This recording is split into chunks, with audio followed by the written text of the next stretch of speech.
Mga kwento ni Kabano. Manood ka na.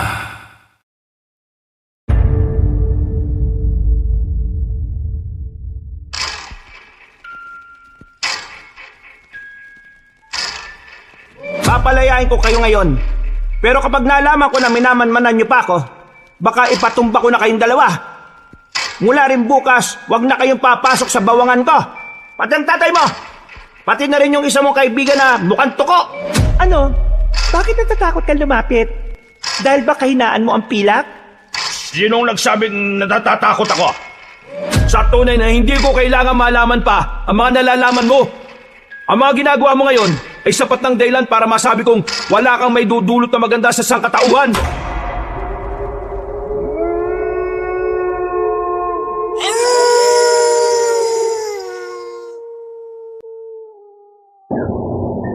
Ang masamang gawain sa kapwa ay may karmang katumbas.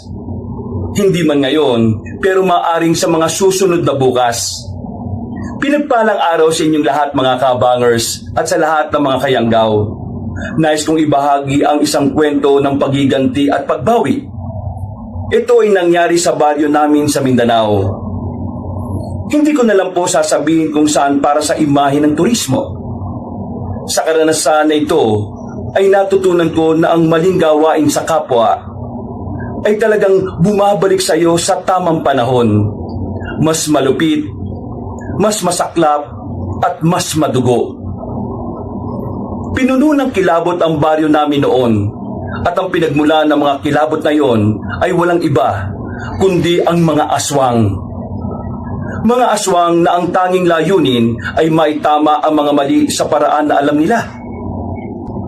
At ang paraan nila ay ang nagpasilip sa amin sa pintuan ng impyerno. Ako po si Baste, at ito ang aking kwento.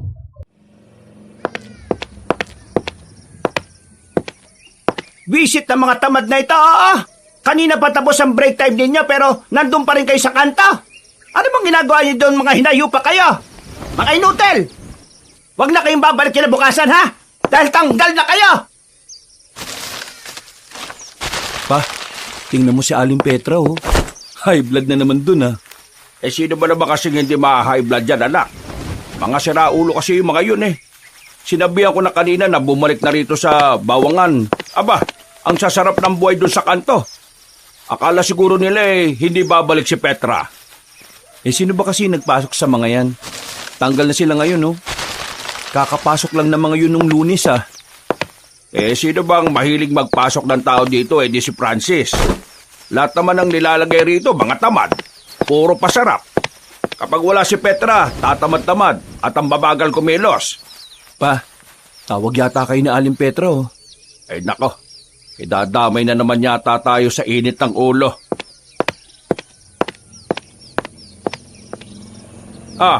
Bakit? May magagawa ba kami? Yung mga siraulong yon, inalis ko na. Ikaw ang gusto kong maghanap ng mga bagong kapalit nila, ha? Kapag si Francis ang naghanap hindi tumatagal Nako, wala rin po akong kakilala. Kailangan mo makapaghanap, Hermo. Kasi kung hindi, mas marami ang magiging trabaho ninyo dahil kakaunti na lang kayo. Aling Petra, meron po akong kilala, kaso dalawa lang po Basta matino at maayos magtrabaho, ipasok mo rito. Wala naman kayong nagiging problema sa sahod dito, hindi ba? Opo. Sige po, kakusapin ko muna sila. Wisit talaga mga tao yun no? Ang ganda-ganda ng gising ko kaninang umaga Tapos etong aabutan ko ngayon dito. Kung wala kayong mag-ama rito, ay nako, baka wala akong matinong tao. Yung iba ninyong kasama, kunwari matitino ang mga yon, pero mga siraulo din. Kung meron nga lang akong may papalit kagad sa mga yan, baka tinanggal ko na rin. O siya, sige na. Trabaho na kagad. Maaga kayong umuwi mamaya kasi aanihin lang naman ang mga yan. Naglakad na rin kami ni Papa pabalik sa taniman ng mga bawang kabanong. Si Aling Petra naman ay naglakad na lang din papalayo. Halata sa lakad niya ang pagkabana sa nangyari. Mabuti na lang talaga at hindi niya kami napagbuntungan. Istriktong tao si Aling Petra pagdating sa trabaho. Ayaw niya ng tatanga-tanga Hindi naman siya kuripot sa sahod basta magaling at masipag ang trabahador. Minsan nga lang, kapag galit siya, ay dinadamay niya ang lahat. Kahit ang mga taong wala namang kinalaman sa pangyayari. Kami naman ni Papa, mag-iisang taon pa lang kami sa Bawangan. Nirekomenda lang din kami roon ng kumpare ni Papa. Yun na rin ang pinagkukunan namin ng panggastos sa pang-araw-araw. Sobrang lawak kasi ng Bawangan ni Aling Petra, hindi lang siya isang kapatagan. Ay, kapagod. Buti naman at natapos natin to agad. Makakapagpahinga tayo na maaga. Si Aling Paring, hindi pa tapos. Tulungan na kaya natin.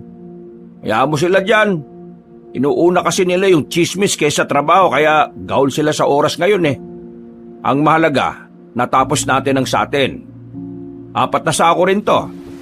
Ilagay na natin sa bodega para bukas kukunin na lang ng mga magde-deliver.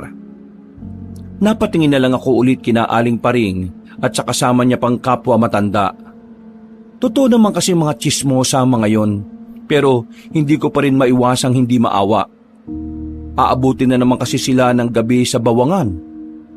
Matapos naming dalhin sa bodega ang 4 na sakong bawang na naani namin, umalis na rin kami roon. Malapit lang din naman ang bahay namin kaya ayos lang nalakarin. Alam mo nak, kung nabubuhay pa ang mama mo, nasabi niya sa akin noon na pangarap niyang bigyan ako ng sariling taniman eh. Kahit anong tanim basta may tuturing na sa atin. Ang kaso nga lang, hindi na yun natupad nung nagkasakit siya.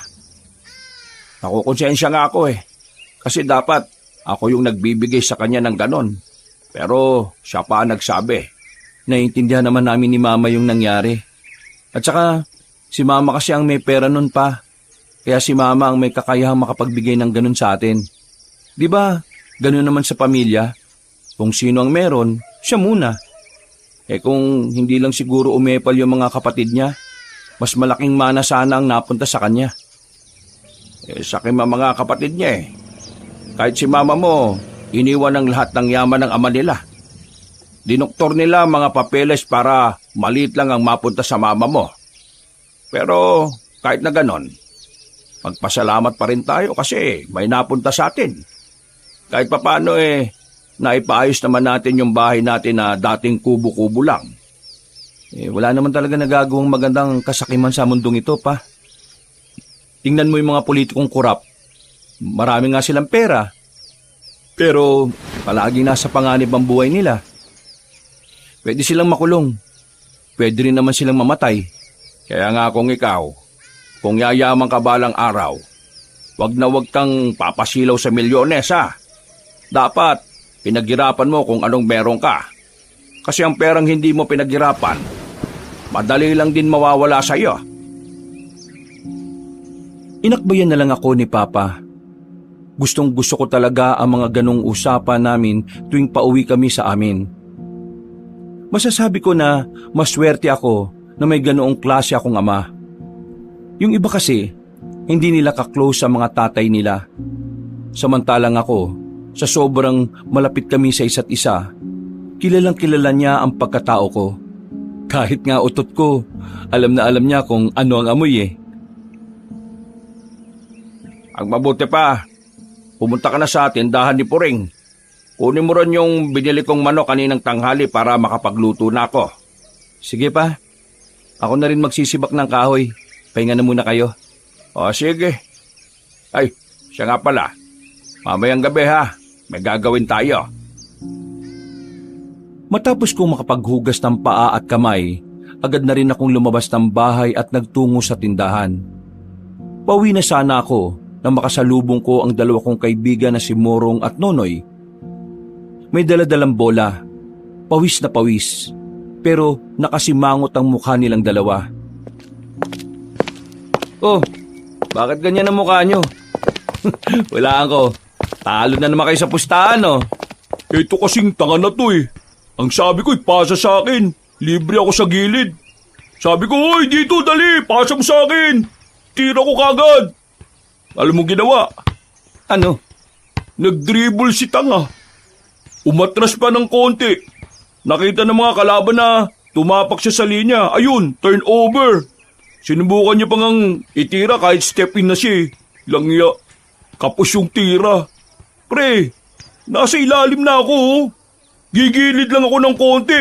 Pasok na sana kaagad Lamang sana kami.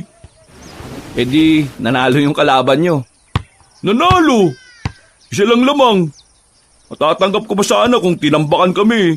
Kaso, dikit yung laban Pre, muntikan tong bugbugin ng mga kakampi namin. Naawat ko lang. Ikaw naman kasi Noy Para ka naman tanga Bakit ka ba nagbida-bida? Kung makasabi kasi to sa akin ng mahina, wagas Ay ayun, nagbuakaw ako. Sinubukan ko lang naman para patunayan na hindi ako mahina. Kaso, anong nangyari? Sira ulo ka pala Sinabi ko lang naman yung para magseryoso ka sa laro. Puro ka kasi pasikat Porque nanonood si Nadia kanina. Yan, wala ka tuloy score kahit isa. Hindi mo kasi alam kung ano yung pakiramdam na nanonood yung crush mo. Ngayon alam ko na yung feeling. Nakakatanga. Wala ka nga sa hulog pre. Sarap mong yakapin sa leeg. Baka mag-alala, babawi ako sa susunod.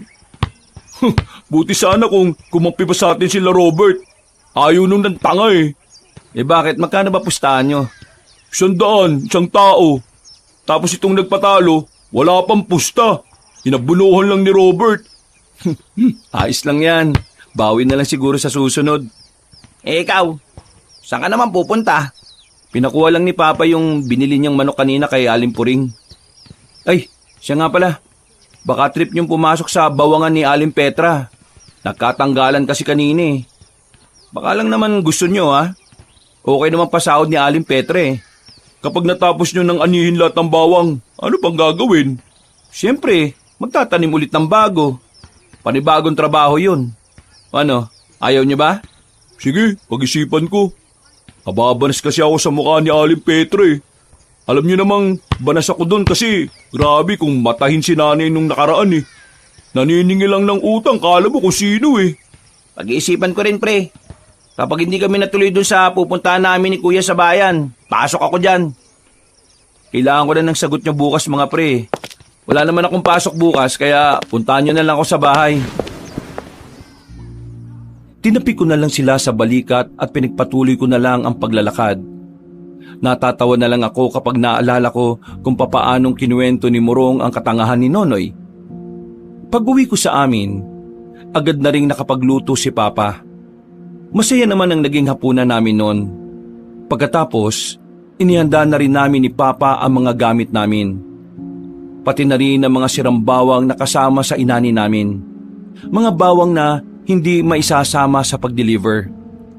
Iniipon kasi namin ang mga bawang na yon at ang mga bawang na maiipon namin ay ginagawa naman namin pangontra sa mga aswang. Tama po ang narinig niyo mga kabangers. May aswang sa lugar namin.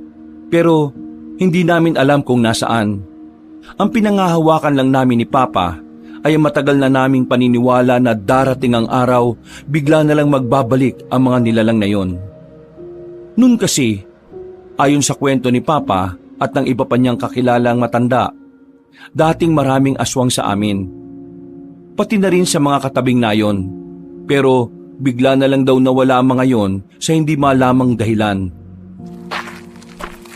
Pa, matanong ko lang, total, paghahanda naman natin to sa mga aswang, di ba? Bukod sa ating dalawa at sa mga kakilala mo na wala na rin dito sa atin, sino pang nakakaalam na pwedeng bumalik ang mga aswang? Sa totoo lang, wala na. Wala nang ibang nakakaalam kundi tayong dalawa na lang. Bakit hindi kaya natin sabihin sa kanila para makapaganda naman sila? Naalala mo ba yung nakausap ko si Kapitan tungkol sa mga aswang? Tinawag lang niya akong baliw Hindi sila naniniwala. Magmumukha tayong siraulo sa paningin nila. At saka, tingnan mo nga yung mga residente sa atin. Wala silang pakialam sa mga ganong uri ng kwento. Gagawin lang nila tayong katatawanan. Subukan natin na sabihin sa kanila. Wag na. Isa pa, ayaw din ni Petra ang usapang tungkol sa mga aswang. naalala mo yung isang bago sa bawangan na nagbanggit lang tungkol sa aswang tinanggal niya kaagad. Baka mamaya mangyari sa atin yon. Bakit kaya ayaw ni Aling Petra pag-usapan yung mga ganon, no? Wag na natin alamin. Ang mahalaga naman sa akin, meron tayong maayos na trabaho. At kahit na papano nakakaahon tayo sa araw-araw. Ito na lang natin ang atensyon natin sa mga ginagawa nating paghahanda. Ilang sandali lang ay narating na rin namin ang sapa kung saan naroon nakatirik ang ginawa naming kubo. Sikretong lugar yon para sa amin. Doon nakaimbak lahat ng pangontra na ginagawa namin laban sa mga aswang. Sobrang liblib na noon kaya walang nakakaalam noon kundi kami lang. Binuksan na kaagad namin ni Papa ang malaking lampara. Nilabas na namin ang 5 kilong bulok na bawang na naipon namin sa bahay. Nagsimula na rin kaming magsiga ng apoy para lutuin ang bawang na yon. Meron kaming hinahalo ng likido sa bawang. Galing pa yon sa isang albularyo sa bayan. Ayon sa albularyo, pinapalakas ng likido na yon ang amoy ng bawang. Pa, sigurado kayo na itong langis ng bawang epektibo talaga pangontra sa mga aswang? Yun naman ang sinabi sa atin ng albularyo, hindi ba? Mapapatunayan natin yan kapag nakaharap na natin ng mga aswang. Ikaw ba? Handa ka na bang makaharap sila? Hindi ko rin alam pa Pero isa lang ang nasisiguro ko. Hindi ako papayag na mabiktima nila tayo. Inilabas na lang muna namin ang termos at saka nagtimpla ng kape. Habang naghihintay na kumulo ang nakasalang, nagmuni-muni kami ni Papa. Pumasok kami sa kubo at binilang ang mga garapon ng langis na naipon namin. Nasa 21 na yon sa halos 2 buwan na naming ginagawa yon. Maya-maya lang, natapos na rin kami. Nilagay na namin sa garapon ang nagawa naming langis. Siniguro na muna namin na walang tao sa paligid bago kami umuwi. Pagdating sa bahay, natulog na rin kami dahil dakong 11:00 na rin noon. Naunang nakatulog si Papa, habang ako naman nakatingin lang sa kisame. Iniisip ko pa rin ang sinabi ni Papa kung sakaling dumating ang mga aswang. Handa ba talaga akong harapin ang mga yon? Nak, gising! Si Morong at Nonoy nasa labas, hanap ka. Oo, ang aga naman ng mga yan. 9:00 na uy, tanghali na. Bumangon ka na, tinihintay ka na nila sa bakuran natin. Nagilamos muna ako at nagpalit ng suot. Pagdating ko sa labas, nakita ko kagad ang 2 mokong na nakangiti habang ngumunguya ng pandesal. Uy, nagigising lang ng tagapagmana ng bawangan Pre, tiningnan kita kanina habang natutulog. Ang pogi mo kapag tulog. Sana, lagi ka na lang tulog. Mga siraulo, bakit ba kayo nandito? Kaaga-aga nabubisit kayo. Di ba sabi mo kailangan mo ng sagot namin? Pasok kami sa trabaho nyo. Sigurado ba kayo dyan? Bawal ang makukulit at tatamad-tamad doon. Mangher mo naman, para namang hindi mo kami kilala. Kaya nga ako nagtatanong kasi kilala ko kayo Kaya naman namin magtino, mangher mo. Kaya wala kang dapat na ipag-alala. Basta, alam nyo naman na stricto si Aling Petre. Kaya kapag nandun na kayo, dapat maayos kayo magtrabaho Kailangan ko ng pera kaya magtitino talaga ako. Ako rin. Kailangan ko ng pera. Gusto kong mag-Maynila Mag-ipon ako para makaluwas ako. Ano naman ang gagawin mo sa Maynila? Maghanap ng trabaho. Baka nandun talaga yung buhay ko Please lang, kapag nasa Maynila ka na, huwag kang tatanga-tanga mag-basketball. Maraming bubugbog sa'yo ron. Tingin mo pupunta ako doon para lang mag-basketball? Siraulo ka rin pala O sige na, tama na yan. Ang mabuti pa tapusin nyo na yung kinakain nyo para pupuntahan na natin si Aling Petra. Ipagpapaalam ko na kaagad kayo sa kanya. Makalipas ang ilang minuto, agad na rin kaming lumarga patungo sa bahay ni Aling Petra. Pagdating namin doon, naabutan na naman naming nagbubunga nga ang matandang yon. Pinagagalitan na naman ito ang mga kasambahay. Medyo nag-alangan kaming pumasok. Aalis na sana kami, ang kaso nga lang nakita na kami ni Aling Petra. Pinalapit na kami kaya wala na rin kaming nagawa. Magandang umaga po, Aling Petra. Nandito po kami. Yan ba ang ipapasok mo? Opo, sila pong dalawa. Itong isa, hindi ko to kilala. Itong isa, kilala ko to. Anak to ni Magda. Ikaw ba si Morong? Oo, ako nga ho. Ang gusto ko lang namang malaman ay kung kailan magbabayad ang buo ang mama mo. Hindi ko po alam eh. Siya po kaya ang tanungin nyo. Bakit hindi mo alam may anak ka niya? Alam mo, napupuno na ako dyan sa mama mo, ha? Counting-counting na lang talaga, ipapabarangay ko na yan. Siguro po ipabarangay nyo na.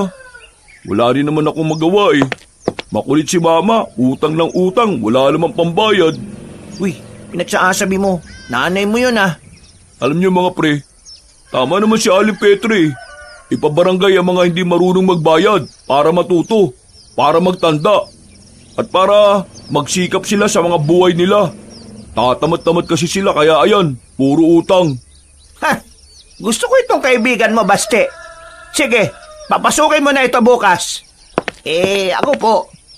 Ikaw, sige, sumama ka na. Ayoko lang ng tatamad-tamad, ha? Kapag oras ng trabaho, trabaho lang. Naintindihan niyo ba ako? Masaya ang dalawang kaibigan ko nung umagang yon. Nagkaroon sila ng trabaho nang hindi man lang nahihirapan. Mabuti na lang talaga ay magaling mang-uto si Morong. Pero ang totoo naman talaga, hindi rin siya sang-ayon sa mga pinagsasasabi niya. Sinabi niya lang yon para hindi na makapagsalita pa ng kung ano si Aling Petra at para mas madali siyang matanggap. Oh, paano ba yan? Mula bukas magkakasama na tayo magtatrabaho dun. Maayos kayo Ayaw ko ng bulilyaso. Baka kami ang mapahiya ni Papa kapag pumalya kayo. Ito naman si Baste. Anong tingin mo sa akin? Hindi gumagamit ng utak? Oo nga, ito talaga Hindi naman yun ang ibig kong sabihin. Ang akin lang naman, minsan kasi mga siraulo din kayo Malay ko ba kung bigla-bigla na lang kayong magiging buwang dyan? Huwag ka maglalala sa amin. Hindi ka naman namin bibigyan ng kahihiyan Lalo na si Mang Hermo. Aba, dapat lang no. Dapat trabaho lang. Tinuwanan na lang ako ng dalawa. Ang totoo, kahit na gusto ko rin silang makasama sa trabaho, medyo nababahala din ako. Kung minsan kasi talaga, hindi ko rin mabasa ang tumatakbo sa utak nila. Ganun pa man, dinadasal ko na lang na sana hindi sila gumawa ng kahit na anong kalokohan. Kinabukasan, bandang 8:00, lumabas na kami ng bahay ni Papa para pumunta sa taniman ng bawang. Dadaanan namin ang bahay ni Morong at Nonoy. Pero bago kami makarating doon, narinig namin ang isa sa mga tsismosa ng lugar namin. Meron daw natagpo ang bangkay ng isang lalaki sa gilid ng kalsada. Madadaanan din namin yon. Nagmamadali kaming tumungo roon. Pagdating namin, nagkukumpulan na ang mga tao. Pagsilip namin ni Papa, nandun din si Morong at Nonoy. Oh, anong nangyari dyan? Nakita na lang dyan ngayon lang. Puro sugat katawan Daming hiwa na malalaki. Parang pinagtatataga. Tapos, butas yung leg. Ang sabi ng nakakita kanina, bandang 6:00 daw lumagapak dyan 8:00 na. 2 oras na nakalipas. Walang napapadaan dito kaya ngayon lang nakita yan. Kung may nakakita siguro ng mas maaga, baka naitakbo pa sa ospital yan Hindi. Kahit itakbo yan sa ospital, baka hindi na rin mabuhay yan.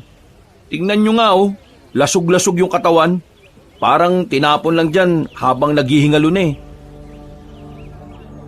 Nagkatinginan kaming dalawa ni Papa nang merong kaming mapansin sa katawan ng bangkay. Hindi yun mga taga. Bakasyon ng mga kalmot. Hindi na kami nagsalita ni Papa. Nang maglakad na kami papunta sa bawangan, tahimik lang kaming dalawa. hindi namin mapag-usapan yung naiisip namin dahil kasama namin yung dalawa. Tingin nyo, Mang Hermo, sino kaya yung posibleng gumawa nun? Nako, hindi ko alam. Hindi ko rin naman kilala yung biktima eh. Hintayin na lang natin yung sasabihin ng mga pulis. Tapos, hindi natin alam, no? Mabangis na halimaw pala yung suspect. Yung parang sa mga palabas, sa mga horror. Di ba may ganon? Siyempre, joke lang, no? Hindi naman totoo halimaw eh. Ang totoo na halimaw, si Aling Petra kapag nagalit. Uy, mamaya may makarinig sa'yo dyan. Ang dami pa namang chismosa sa trabaho natin. Nako, kapag ikaw ang napaginitan, wala ka na kagad trabaho, sinasabi ko sa'yo. Tigilan mo nga kakaganyan mo, Murong. Baka nakakalimutan mo. Umanga sa'yo si Aling Petra dahil sa mga pinagsasasabi mong hindi naman talaga totoo. Nagtawanan na lang kami ng mga sandaling yon, Kabanong. Maya-maya lang ay nakarating na rin kami sa Bawangan. Nung mga sandaling yon, naririnig na kagad namin ang mga chismosa na nagbubulungan. Pinag-uusapan nila ang tungkol sa bangkay ng lalaki. Palibasa, wala si Aling Petra sa mga oras na yon. Nagsimula na lang kami magtrabaho. Maayos namang gumalaw ang dalawa, kaya wala akong naging problema sa kanila. Dakong 4:00 na ng hapon nang matapos kami. Marami-rami man kaming nagawa pero dahil sa kabilisan namin ay maaga kaming natapos na lahat. Nagtataka nga ang iba sa amin dahil para kaming mga nagmamadali. Uy, easy-easy lang pala eh. Kung ganito lagi trabaho, di man lang ako mapapagod nito. Paano ka mapapagod eh? Mas madalas ka pang tumunganga kaysa kumilos. Pasalamat ka talaga wala si Aling Petra. Kung nandito yon, tanggal ka kagad. Huwag mo nang uulitin yung ganyan ha, Noy. Hindi yan nakakatuwa. Lalanin mo. Pangalan ni Basti at Mang Hermo ang nakataya rito. Mapapaya sila kapag nagkaroon ng problema sa atin. Nasa labas na kami ng sakahan ng mga sandaling yon. Hinihintay na lang namin si Papa dahil may binalikan siya sa loob. Habang nasa kanto kami, nakita naming dumating ang sasakyan ni Aling Petra. Sandali yung pumarada sa harapan namin. Bumaba ang salamin ng sasakyan. Bumungad si Aling Petra at saka pinalapit ako.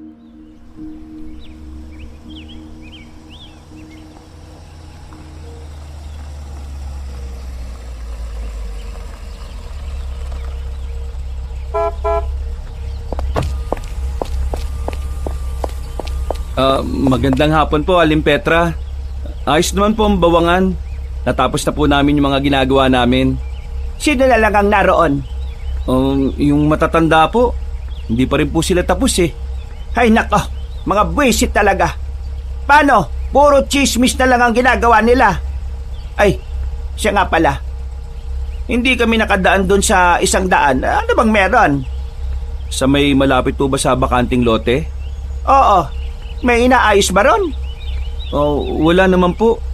Ano po kasi, hindi niya pa po ba alam? Ang ano ba kasi? Ano po kasi, may natagpuan po kasing bangkay doon. Lasog-lasog po yung katawan. Sobrang daming malalaking hiwa po. Tapos nito lang, kaninang 2:00 lang po, natukoy na po yung pagkakakilanlan ng biktima. Ano po kasi, dating trabahador niyo po raw yun sa bahay niyo eh. Si Redentor po. Si Redentor? Patay na? Opo, patay na po siya. May pumatay po sa kanya. Noong mga sandaling yun, Kabanong, ay gusto ko na sanang sabihin na malaki ang tsansa na aswang ang pumaslang sa lalaki. Ang kaso nga lang, naalala kong ayaw niya palang pinag-uusapan ng ganung bagay. Nagulat na lang ako nang bigla siyang humarurot paalis. Nakita ko sa mukha niya ang kaba at pangamba na hindi ko alam kung saan ang galing. Problema nun. Ewan ko. Sinabi ko lang naman yung tungkol dun sa lalaking bangkay.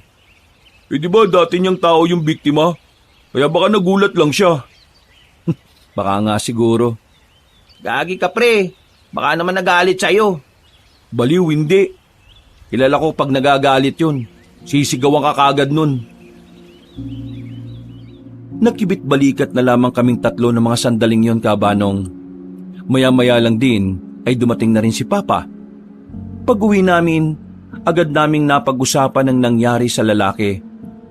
Pareho talaga kasi naming iniisip na may kinalaman talaga ang mga aswang sa nangyari.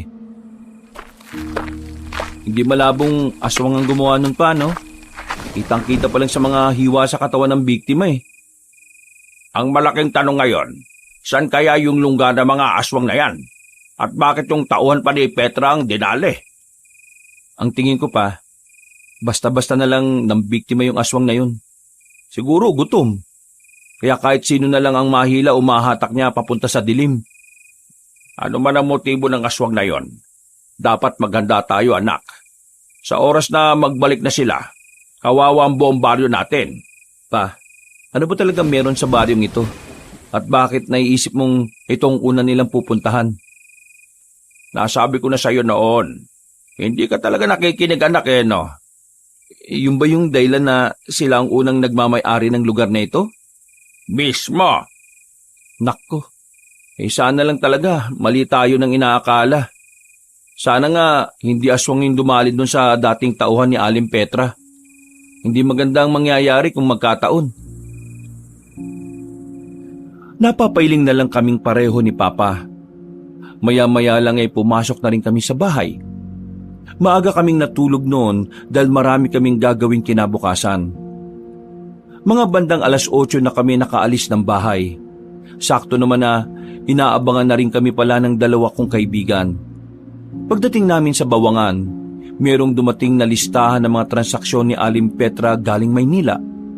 Ako ang pinagkakatiwalaang dalhin yon sa bahay na matandang babae. Nagpasama na lang ako kay Nonoy, tutal nakabreak naman kami sa trabaho. Malaki rin talaga tong bahay ni Aling Petra, no? Malamang, mayaman eh. Normal lang sa kanila na may ganyang bahay. Eh di ba, mayaman din yung pamilya niya? Oo, mayaman talaga yung angkan nila. Ang sabi-sabi pa nga marami din silang negosyo sa ibang probinsya. Ay, ayan na siya. Huwag ka na maingay. Natigilan kami sa pagbubulungan na makita naming lumabas na ng bahay si Aling Petra. Pagkalapit niya ay agad kong iniabot sa kanya ang listahan ng mga transaksyon. Nasiguro mo na bang tama ang lahat ng ito, Baste? Opo, Aling Petra. Nabasa ko po yan at nasuri ko na maigi. O siya, sige. Makakaalis na kayo. Sige po. Pero, Aling Petra, ayos lang po ba kayo? Kailan ko sinabi na pwede ka magtanong ng ganyan sa akin? Pasensya na po. Medyo nag-alala lang po ako sa inyo kahapon. Aling Petra, ano bang balita ron sa dati niyong tauhan? Nakausap niyo po ba yung pamilya niya? Chismoso ka ba? Ay, hindi po. Curious lang naman po. Umalis na nga kayo, bago pa ako mairita sa mga mukha ninyo. Lalong-lalo ka ng lalaki ka.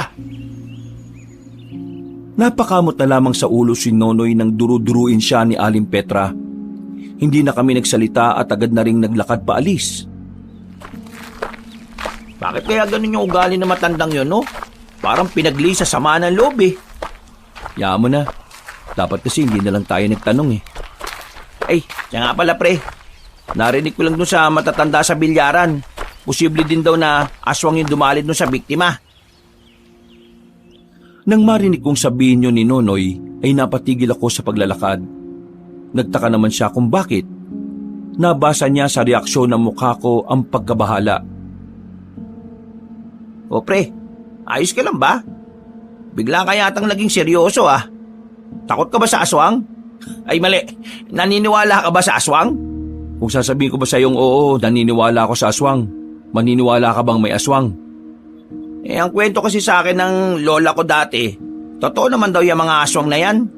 Ang kaso, nung panahon pa naman daw yan ng mga Kastila. Pero ngayon, baka naman wala na sila.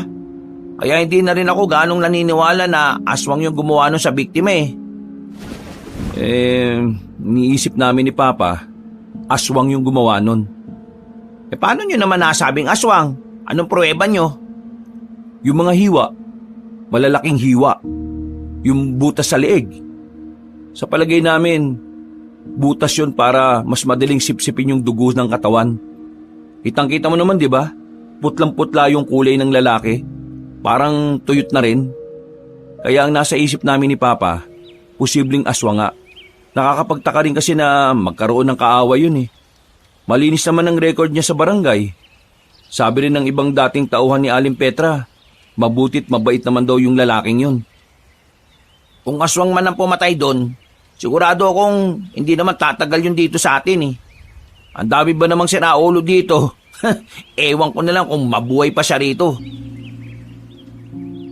Hindi na lang ako nagsalita at nagtungo na lang kami sa bawangan.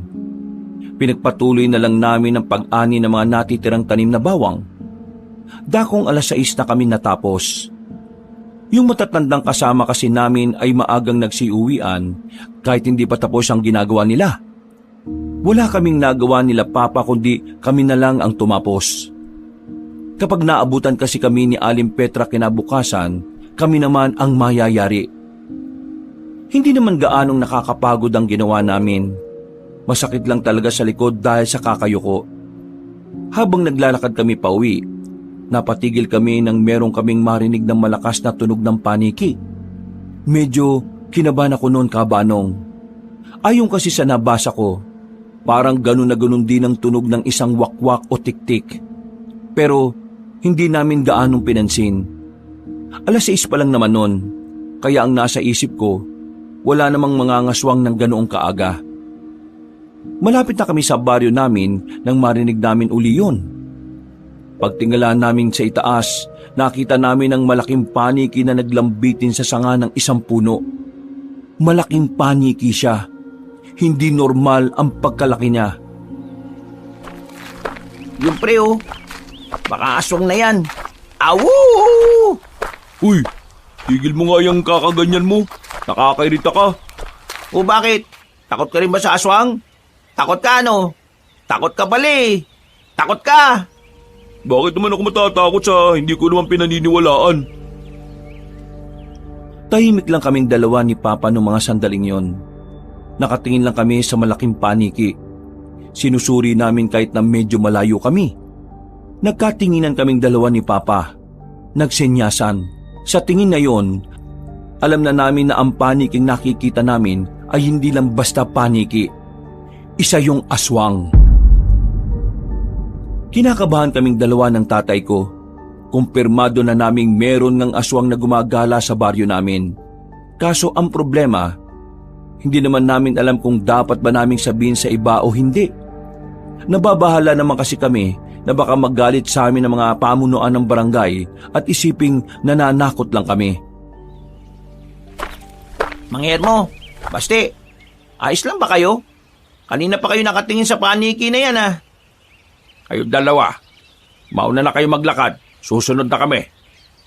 Bakit? Uhuliin niyo ba yung paniki na yan? Kung sa bagay, tiba-tiba kayo dyan kapag nabenta niyo yan sa inchik. Ang laki ba naman eh?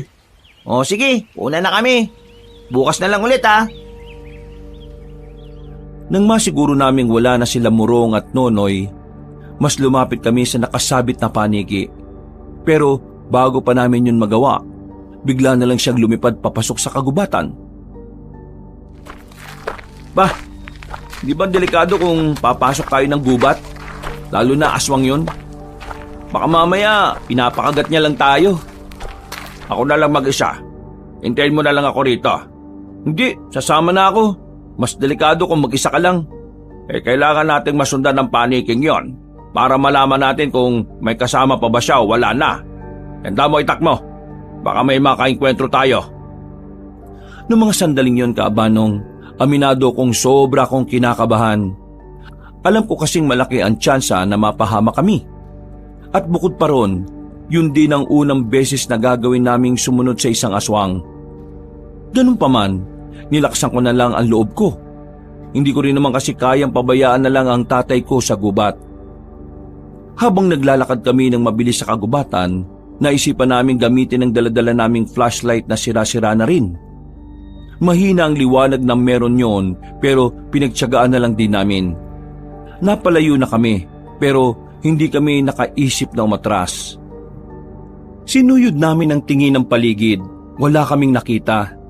Tinutukan din namin ang ilaw ang mga puno Pero wala pa rin. Mga ilang sandali lang, nakarinig na kami ng malakas na pagaspas. Napupo agad kami ni Papa. Malakas ang kutob namin noon. Pakpak yun ng aswang. Marahang kaming naglakad at sinilip kung saan yun nanggagaling. Pinatay na muna namin ang dala naming ilaw dahil malakas din naman ang liwanag ng buwan. Pagtingin namin, kita namin ang isang lalaki na nakatayo sa harapan ng malapad na puno. Nakabuka ang malaki niyang pakpak. Naririnig din namin ang mahihina niyang angil. Napatakip na lang ako ng bibig para hindi ako makalikha ng ingay. Sa mga pagkakataong yon, parang bigla ko na lang naisip na umatras na. Pero si Papa, nararamdaman ko sa kanya na buong buo ang loob niya. Pa, anong gagawin natin? Susubukan natin patayin ang aswang na yan. Baka yan na nga ang pumaslang doon sa lalaki. Kakayanin ba natin? Wala tayong dalang pangontra. Kung wag kaya muna, bumalik na lang tayo kapag dala na natin yung mga langis. Kung sa bagay, may punto ka. Palis na sana kami noon, pero biglang may naapakan si Papa na marupok na sanga. At dahil doon, nakagawa kami ng ingay. Dahilan para mapadako ang tingin ng lalaking aswang sa kinaroroonan namin. Ang tanging nagawa ni Papa, tumakbo, kumaripas ng mabilis. Naramdaman na lang namin na sinusundan na pala kami ng aswang. Naririnig namin ang bawat pagaspas ng pakpak niya. Bilisan mo, pambihira. Bata ka ba pero mas mabilis pa akong tumakbo sa'yo. Sandali naman pa. Ito na nga oh. Nang makarating na kami ulit sa kalsada, hindi na nagpakita pa ang aswang. Hingal na hingal kami ni Papa habang nasa gilid kami. Sakto namang dumaan ang sasakyan ni Aling Petra. Mukha niya kaagad ang bumungad sa amin nang bumaba ang salamin.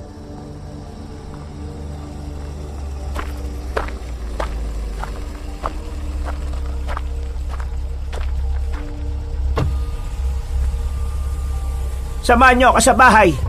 May ipapalipat lang akong mga kahon. Ngayon na ho? Kailan mo ba gusto? Sa susunod na taon? O sige ho. Sige na, sumakay na kayo. Nakita ko kayong galing sa loob ng gubat. Hingal na hingal kayo. Bakit? Anong nangyari? Nagkatinginan kami ni Papa.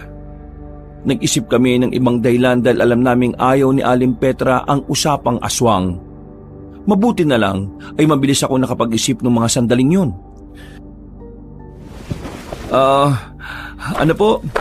Maghahanap po sana kami ng panggatong. Ang kaso, may nakita kaming bayawak eh. Hinabol kami. Ang bilis. Kalalaki niyong tao, takot kayo sa bayawak? Napatawa na lang din kami ng pilit. Pero ang totoo, hindi pa rin talaga kami nakaka-recover sa nangyari. Nang makarating na kami sa bahay ni Aling Petra, pinagtulungan namin buhatin ni Papa ang 4 na malalaking kahon papasok sa bahay niya. Pagkatapos, binigyan kami ni Aling Petra ng bayad at ilang tira nilang pagkain sa ref. Palis na sana kami nang biglang tawagin kami ulit. Edma! Bakit Petra? May ipapagawa ka ba? Sa bawangan natin, wala ba kayong napapansin na kakaiba? Kakaiba? Anong klaseng kakaiba? Yung bang parang meron kayong nakikitang kaduda-dudang tao? Wala bang umaaligid doon? Lahat ba ng nakikita nyo ron kilala nyo? Wala naman kaming nakikitang kaduda-duda. Kilala naman namin ang mga naroon.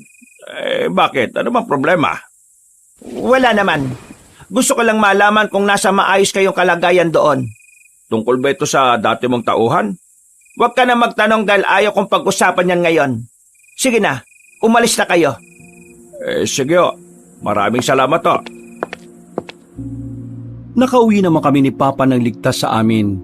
Yun nga lang, na nakitang binti niya dahil sa kakatakbo namin. Kaya bago kami pumasok sa bahay para matulog, hinilot-hilot ko muna ang binti niya para maikalma. Pasensya na kung ikaw pa gumagawa niyan ha.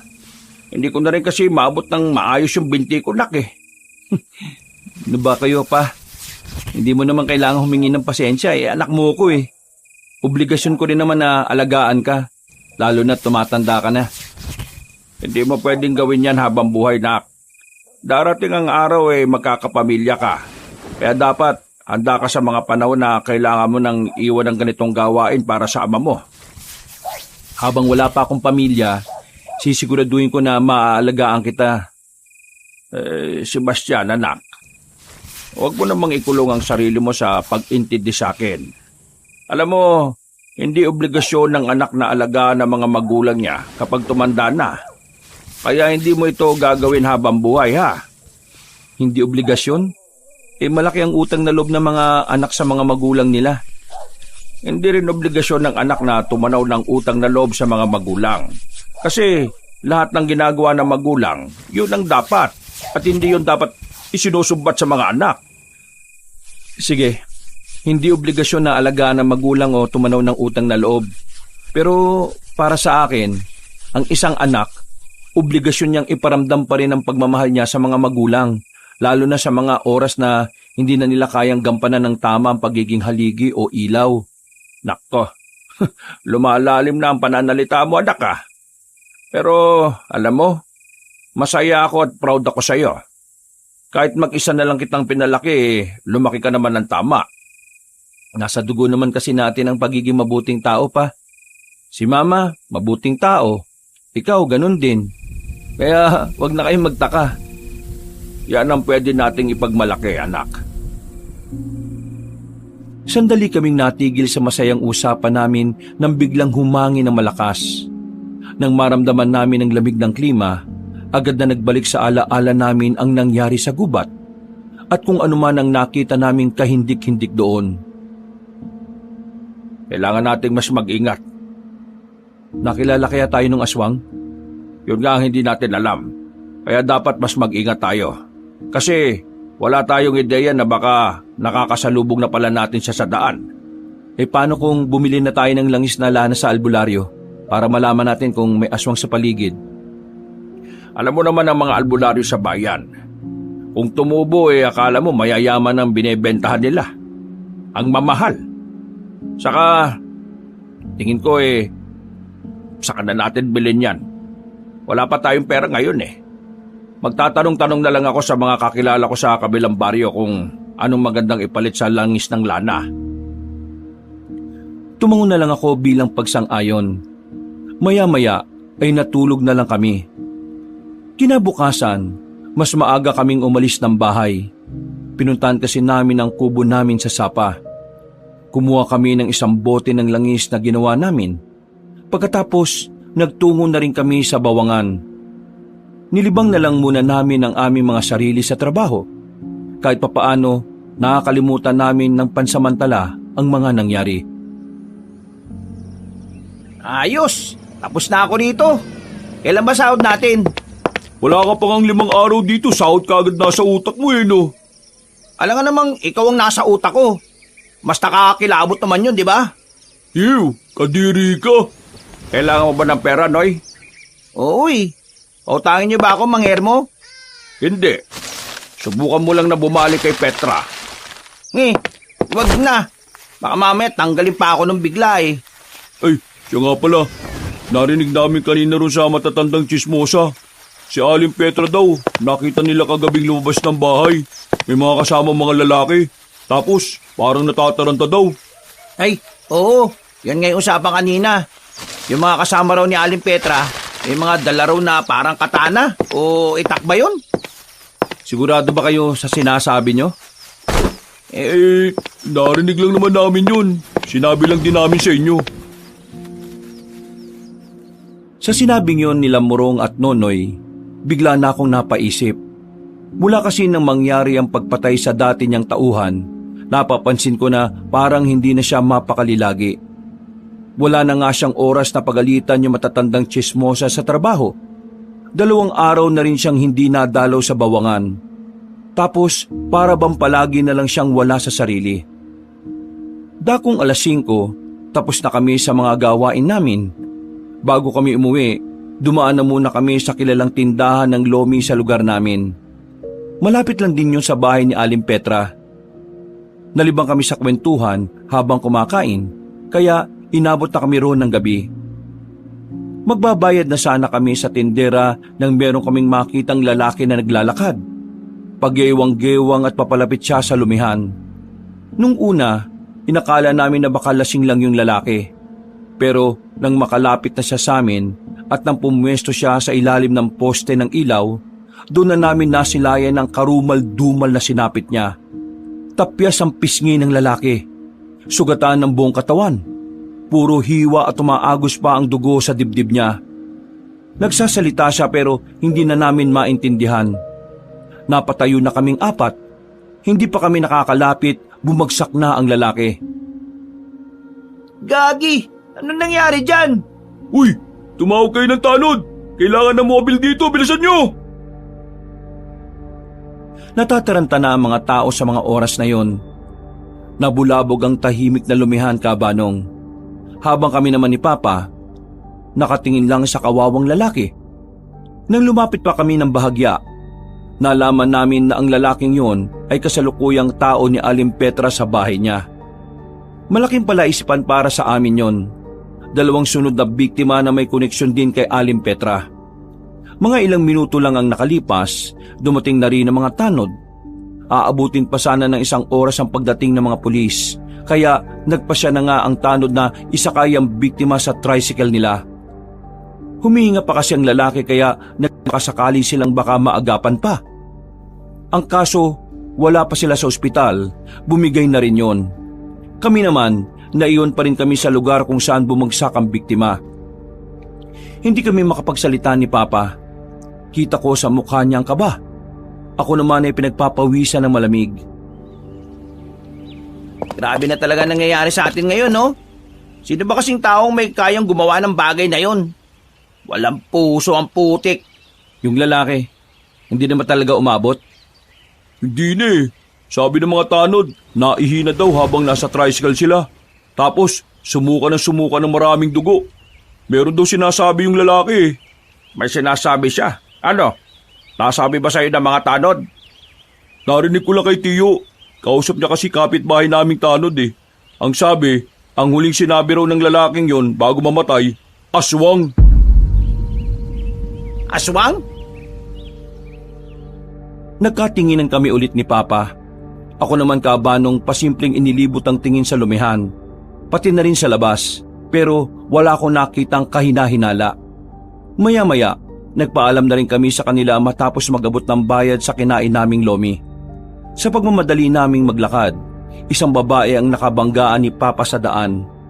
Muntikan nang matumba si Papa dahil sa tibay ng katawan ng babae. Pagtingin ko sa babae ay para siyang matikas. Nakasuot siya ng sando pero may panloob.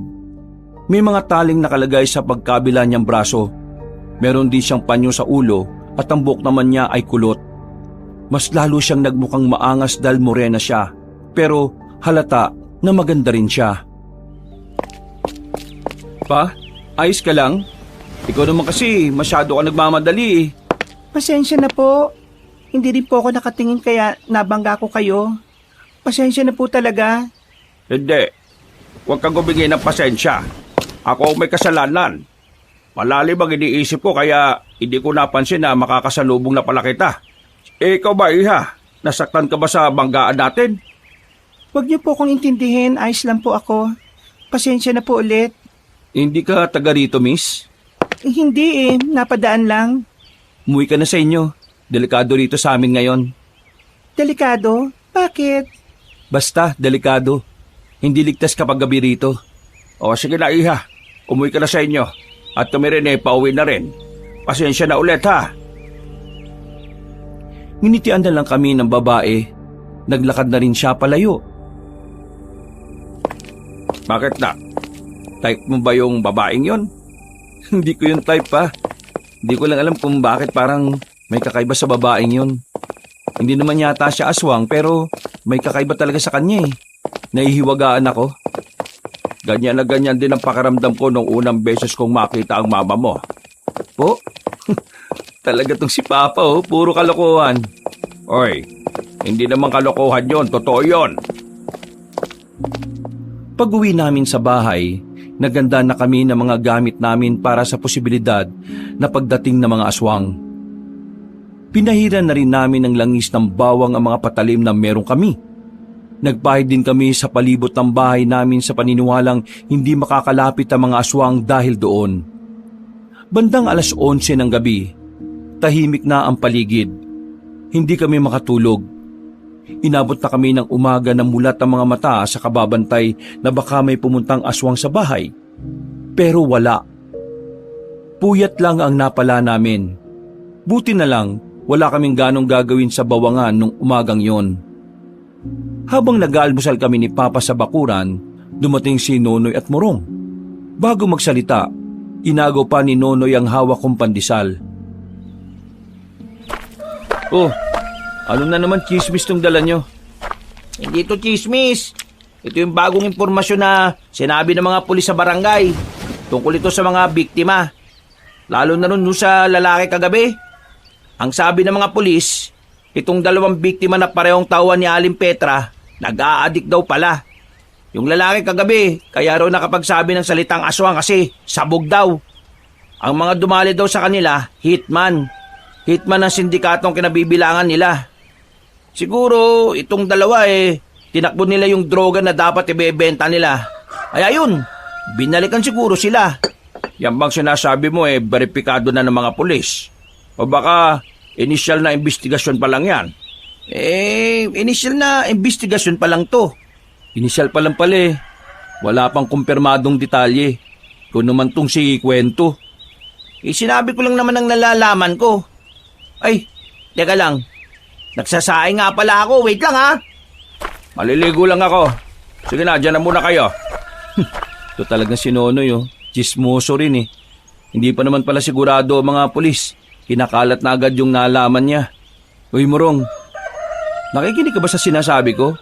Kanina ka pa tahimik Ayos ka lang?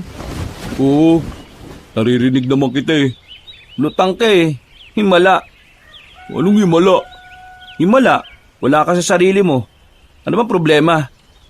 Kasi pre, ewan ko Pero, baka kasi isipin mo weirdo ako Ha?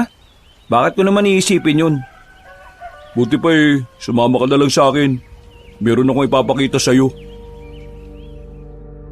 Hindi ugali ni Morong na magpabitin sa mga bagay na gusto niyang sabihin. Seryoso din siya nun. Kaya ang nasa isip ko talaga, mahalagang bagay ang papakita niya. Ramdam ko rin sa kanya na parang hirap na hirap siyang sabihin sa akin kung anuman ang sasabihin niya. Mga ilang minuto lang, nakarating na rin kami sa daan papuntang ilog. Malupa na roon at maputik. Sa lubong ang kilay ko nang tumigil na kami roon at parang merong hinahanap si Morong. Ano ba kasi yun pre? Kung may nawawala kang kayamanan dito, ipapahanap na lang natin kay Nonoy. Malakas ang pang-amoy nun kapag may pinapahanap na. Hindi. Meron ako nakita rito kagabi. Pero wala na. Dito mismo. Diyan. May mga bakas ng paa dyan, pre. Ha? Bakas ng paa? Kaninong paa naman yun? Malambot tong lupa kagabi kaya bumakat yung paa. Hindi siya basta paa, pre. Malaki. Hindi normal na gaya ng sa atin. Teka. Anong sinasabi mo? Pare, ganito kalaki mahaba, tapos payat. Tapos parang patulis yung paa. Papunta pa nga ron Kaso nagtataka ako, bakit ngayon wala na? Sigurado talaga ako na nakita ko yung kagabi.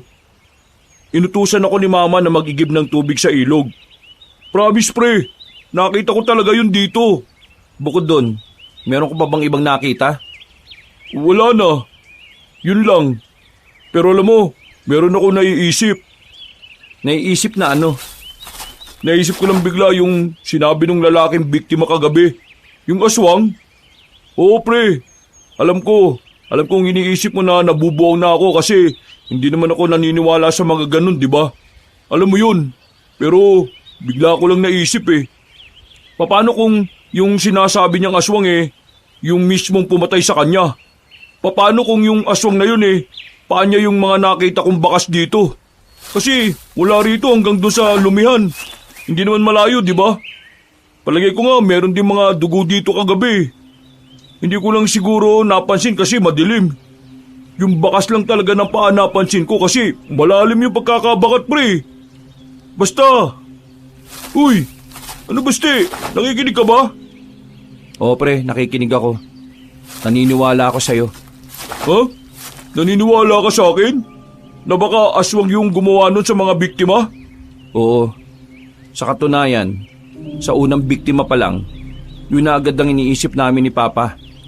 Hindi lang namin sinasabi sa iba dahil ayaw naming magmukha kaming bida-bida.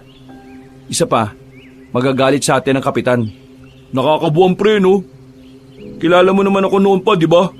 Hindi ako paniwalain sa mga ganyan. Pero pre, nagme-make sense yung mga detalye. Yung sugat ng lalaki nung una, pati yung pangalawa. Puro malalaking hiwa. Tapos, meron ding butas sa leeg. Aswang nga siguro, ano? Ang malaking katanungan dito, bakit lahat ng binibiktima ng aswang ay naging tauhan ni Aling Petra? At halos hindi naman nalalayo ang edad kay Papa. Pre, masama ang kutob ko dyan eh. Baka naman lahat na nagtatrabaho sa kanya, pinapatay. Hindi yan ang nakikita kong dahilan. May iba pang dahilan kaya ito nangyayari. Hindi pa lang natin alam. Kasi kung lahat ng trabahador ang punteriya, mas madali nila tayong magagalaw dahil madalas tayong nasa sakahan. Pero mas pinili nila yung mga taong minsan lang makita sa labas eh. Anong gagawin natin? Sasabihin ba natin kay Nonoy? Wag muna. Madaldal lang isang yun eh. Baka mamaya mapansin tayo ng aswang sa kakadaldal ng isang yun. Manahimik na muna tayo. Magkukunwaring walang alam.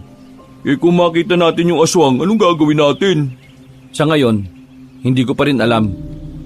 Sa oras na makita niyo sila, sabihin niyo kaagad sa akin. Napalingon kami sa likuran nang marinig ang tinig na yun ng isang babae. Namukhaan ko siya. Siya ang nakabanggaan ng tatay ko nung gabi. Mas maganda pala siya kapag umaga. Kitang-kita ang mukha niya. Sandali, di ba ikaw yung babaeng nakabanggaan ni Papa nung gabi? Oo, ako nga. Buti naman at naalala mo. Ano yung sinabi mo kanina? Sino ka ba? At bakit gusto mong sabihin namin sa'yo kapag nakita namin yung Sabihin na lang natin na pumapatay ako ng aswang. Seryoso ka ba, miss? Ikaw, pumapatay ng aswang? Kababae mong tao? O bakit? Lalaki lang ba ang pwedeng marahas? Hindi naman siya ganun. Pero ayon kasi sa pagkakaalam ko, ang mga aswang ay mababangis na halimaw. Tingnan mo naman babae ka, mahina ka, mahinin ka rin siguro. Paano mo malalabanan ng mga yun? Mahina? Mainhin? Pwede ba nating ikumpirma kung tama yung sinasabi mo? Ha? Lumapit ka sa akin. Suntukin mo ko. Bakit ko naman gagawin yan? Babae ka. Kung ayaw mong gawin, ako ang gagawa. Uy! Lumayo ka nga! Wala nang nagawa si Morong. Sinuntok siya ng babae sa muka. Sinundan pa yun ng malakas na sipa sa sikmura. Napatras si Morong dahil sa lakas ng pagkakasipa sa kanya. Hindi pa nakontento ang babae. Dinakma nito ang braso ni Morong at pilit na pinaikot sa likuran. Aray ko, basti! Awati mo nga ito isang to! Aray! Sabi mo kasi mahina eh. Ayan tuloy. Ako si Liana, anak ng dating pinakamahusay na birador ng aswang sa norte. Sapat na ba to para malaman mong hindi ako mahina? Oo na! Malakas ka na! Kaya pwede ba? Bitiwan mo na yung braso ko kasi masakit na eh. Binitiwan din naman agad ng babae ang kaibigan ko. Dumadaing pa rin siya ng sakit nang makalapit siya sa akin. Ramdam ko na parang nagkaroon siya ng trauma sa babaeng yon. Kung isa kang ambirador ng aswang, matutulungan mo pala kami sa problema ng baryo namin. Natutuwa ko kasi sa lugar na ito, may mga kagaya niyong handa palang harapin ng mga aswang. Kaya masaya akong sabihin na makikipag-isa ako sa inyo para matalo natin ng mga aswang na yon. Mga aswang? Oo, mga aswang. Hindi sila nag-iisa. Marami sila. At malaki ang posibilidad na ang dalawang biktima rito sa inyo ay magkaibang aswang ang gumawa. Ang hindi ko lang maintindihan sa ngayon, bakit yung dalawang biktima ay may koneksyon sa iisang tao. Yun ay yung tinuturing nilang amo. Si Aling Petra. Sinasabi mo bang aswang si Aling Petra? Hindi aswang si Aling Petra, pero tingin ko may nalalaman siya sa mga nangyayari. Ngayon ko naiisip kung bakit parang aligagasan itong nakaraan eh. Kailangan nating malaman kung anong nalalaman ng sinasabi niyong Aling Petra. Para malaman din natin kung ano rin ba ang motibo ng mga aswang. Isa sa motibo nila, bawiin ang baryo namin. May kasaysayan kasi na sila ang unang nakatira dito. Pero napalaya sila ng mga manunugis noon. Kung ganon, wala na kayong dapat sayangin na oras. Kailangan na ninyong paghandaan ng mga aswang. Hindi lang kayo, kayong lahat mismo. Ang buong lugar dahil sa obserbasyon ko, sa mga susunod na araw, mas marami na silang makikita rito. Matagal ko na silang hinahanap. Ngayong alam ko na kung nasaan sila. Hindi na ako magdadalawang isip na ubusin silang lahat. Windang pa rin ako nung makauwi na kami sa bahay. Hindi ko inakala na ang morenang babae na nakabanggaan ni Papa ay marami na palang karanasan sa pagpatay ng aswang. Magkahalong pagkamangha at kaba ang naramdaman ko para sa kanya. Kinakabahan ako sa kanya dahil sa ginawa niya kay Morong. Parang hindi siya sasantuhin ng mga lalaking hindi makikinig sa kanya. Kinuwento naman ni Morong ang mga napag-usapan namin. Si Papa ay nawindang din. Pero pagdating ng hapon, pinag-usapan na namin ang paghahanda sa gagawin namin. Nasabi na rin namin kay Morong ang tungkol sa mga langis na ginagawa namin sa gilid ng sapa. Hindi ko inakala na darating ang oras na pati si Morong na hindi naman naniniwala sa mga aswang, makakasama namin sa pagpaplano kung papaano namin poprotektahan ang sarili sa mga nilalang na yon. Tama ba itong ginagawa natin? Baka mamaya mahuli tayo rito. Kailangan natin tong gawin. Kailangan nating malaman kung ano ba talaga yung nalalaman ni Aling Petra sa mga nangyayari. Nung gabing yon, Kabanong, nasa gilid kami ng bahay ni Aling Petra. Tatangkain naming makapasok sa loob.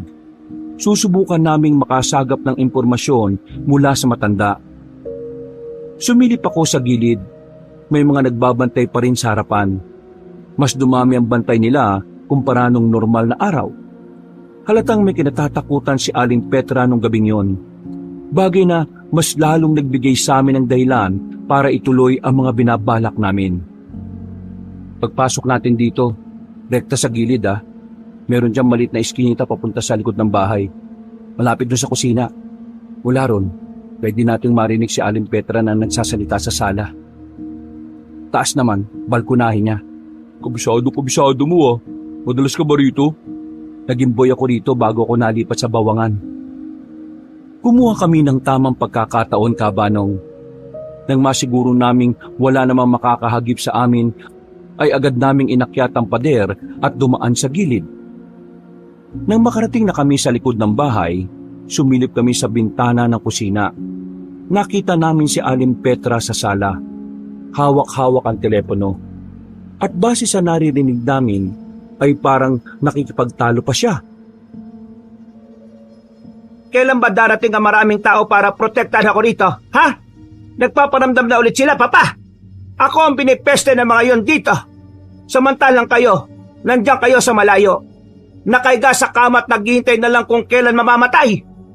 Ako ang nasa panganib ngayon. Ang mabuti pa, magpadala ka rito ng maraming tao. Dahil hindi ko alam baka sa susunod na araw bumalik na sila para kunin ang gusto nilang kunin. At dahil... hello? Hello? Papa! Sumagot ka! Hello? Shit! Dahil sa mga narinig namin, mas lalo lang lumakas ang kutob namin na si Aling Petra ay meron talagang ginawa sa mga aswang. Pero kulang pa ang impormasyong hawak namin nung oras na yon. Kaya hindi na muna kami umalis.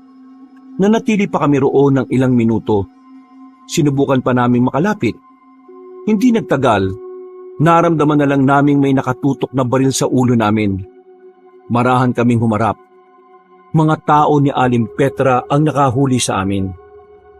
Kinaladkad nila kami papunta sa sala. Tinalian nila ang mga kamay namin at pinaluhod. Salbong naman ang kilay ni Aling Petra nang humarap kami sa kanya. Anong ibig sabihin nito, Baste? Bakit kayo nasa bakuran ko nang hindi ko alam? Aling Petra, hayaan niyo po muna ako magpaliwanag. Wala kami masamang intensyon sa inyo. Ito na nga ba sinasabi ko eh. Magpaliwanag ka. Kapag hindi ko nagustuhan ang paliwanag mo, ipapakulong ko kayong dalawa dahil sa trespassing kayo. Tungkol sa aswang, kaya kami nandito. Anong sinabi mo? Yung dalawan yung tauhan na pinatay. Alam namin na aswang ang dumali sa kanila. Ano pinagsasasabi mo? Hindi mo ba narinig ang sinabi ng mga pulis? Aling Petra, alam ko na alam niyo ang sinasabi ko. Huwag na po tayo magkaila. Kaya lang naman po kami nandito kasi inaalam namin kung bakit parang may koneksyon sa inyo mga biktima. Nag-aalala lang kami na baka pati kami madamay dahil nagtatrabaho kami sa bawangan ninyo. Aling Petra, may aswang dito at malapit na silang bumalik. Gusto ko lang po malaman, ano ba ang ginawa ninyo sa kanila at bakit parang galit na galit sila? Manahimik ka! Hindi ko alam yung sinasabi mo! Narinig po namin na may kausap kayo kanina sa telepono, Aling Petra. Yun na ang patunay na may alam ka. Kung sasabihin mo sa amin kung anong dahilan at galit ang mga aswang sa inyo, matutulungan ka namin. Meron kami kilalang birador ng aswang. Gumagawa na siya ng hakbang para pigilan ang gagawin ng mga... Tama na! Papalayain ko kayo ngayon. Pero kapag nalaman ko na minamanmanan niyo pa ako, baka ipatumba ko na kayong dalawa. Mula rin bukas, wag na kayong papasok sa bawangan ko. Pati ang tatay mo. Pati na rin yung isa mong kaibigan na mukhang tuko. Sige na. Kalat ka rin na yung palabas dito. Babawiin nila ang lugar na ito. Papatayin nila ang lahat na nandito kasama na kayo. Kung hindi kayo makikipagtulungan sa amin, lahat tayo magiging pataba na lang sa lupa na sila ang unang may-ari. Kaya sana, pag-isipan mo ito, Aling Petra. Sa iyo nakasalalay ang buhay na maraming tao. Kung ano man ang kailangan nila, ikaw lang ang makakapagbigay nun. Hindi na sumagot pa si Aling Petra. Wala na kaming nagawa ng kaladkarin na nila kami palabas. Tinulak pa kami sa harapan. Tinutukan kami ng baril at pinagbantaan na huwag nang babalik. Kita mo na, nawalan pa tayo ng trabaho dahil sa mga plano mo. Pasensya na. Gusto ko lang naman na naiintindihan kita pare. Pero napakadelikado kasi ng ginawa natin eh. Wala tayong matinong plano. Naisipan mo lang kanina na magpunta rito.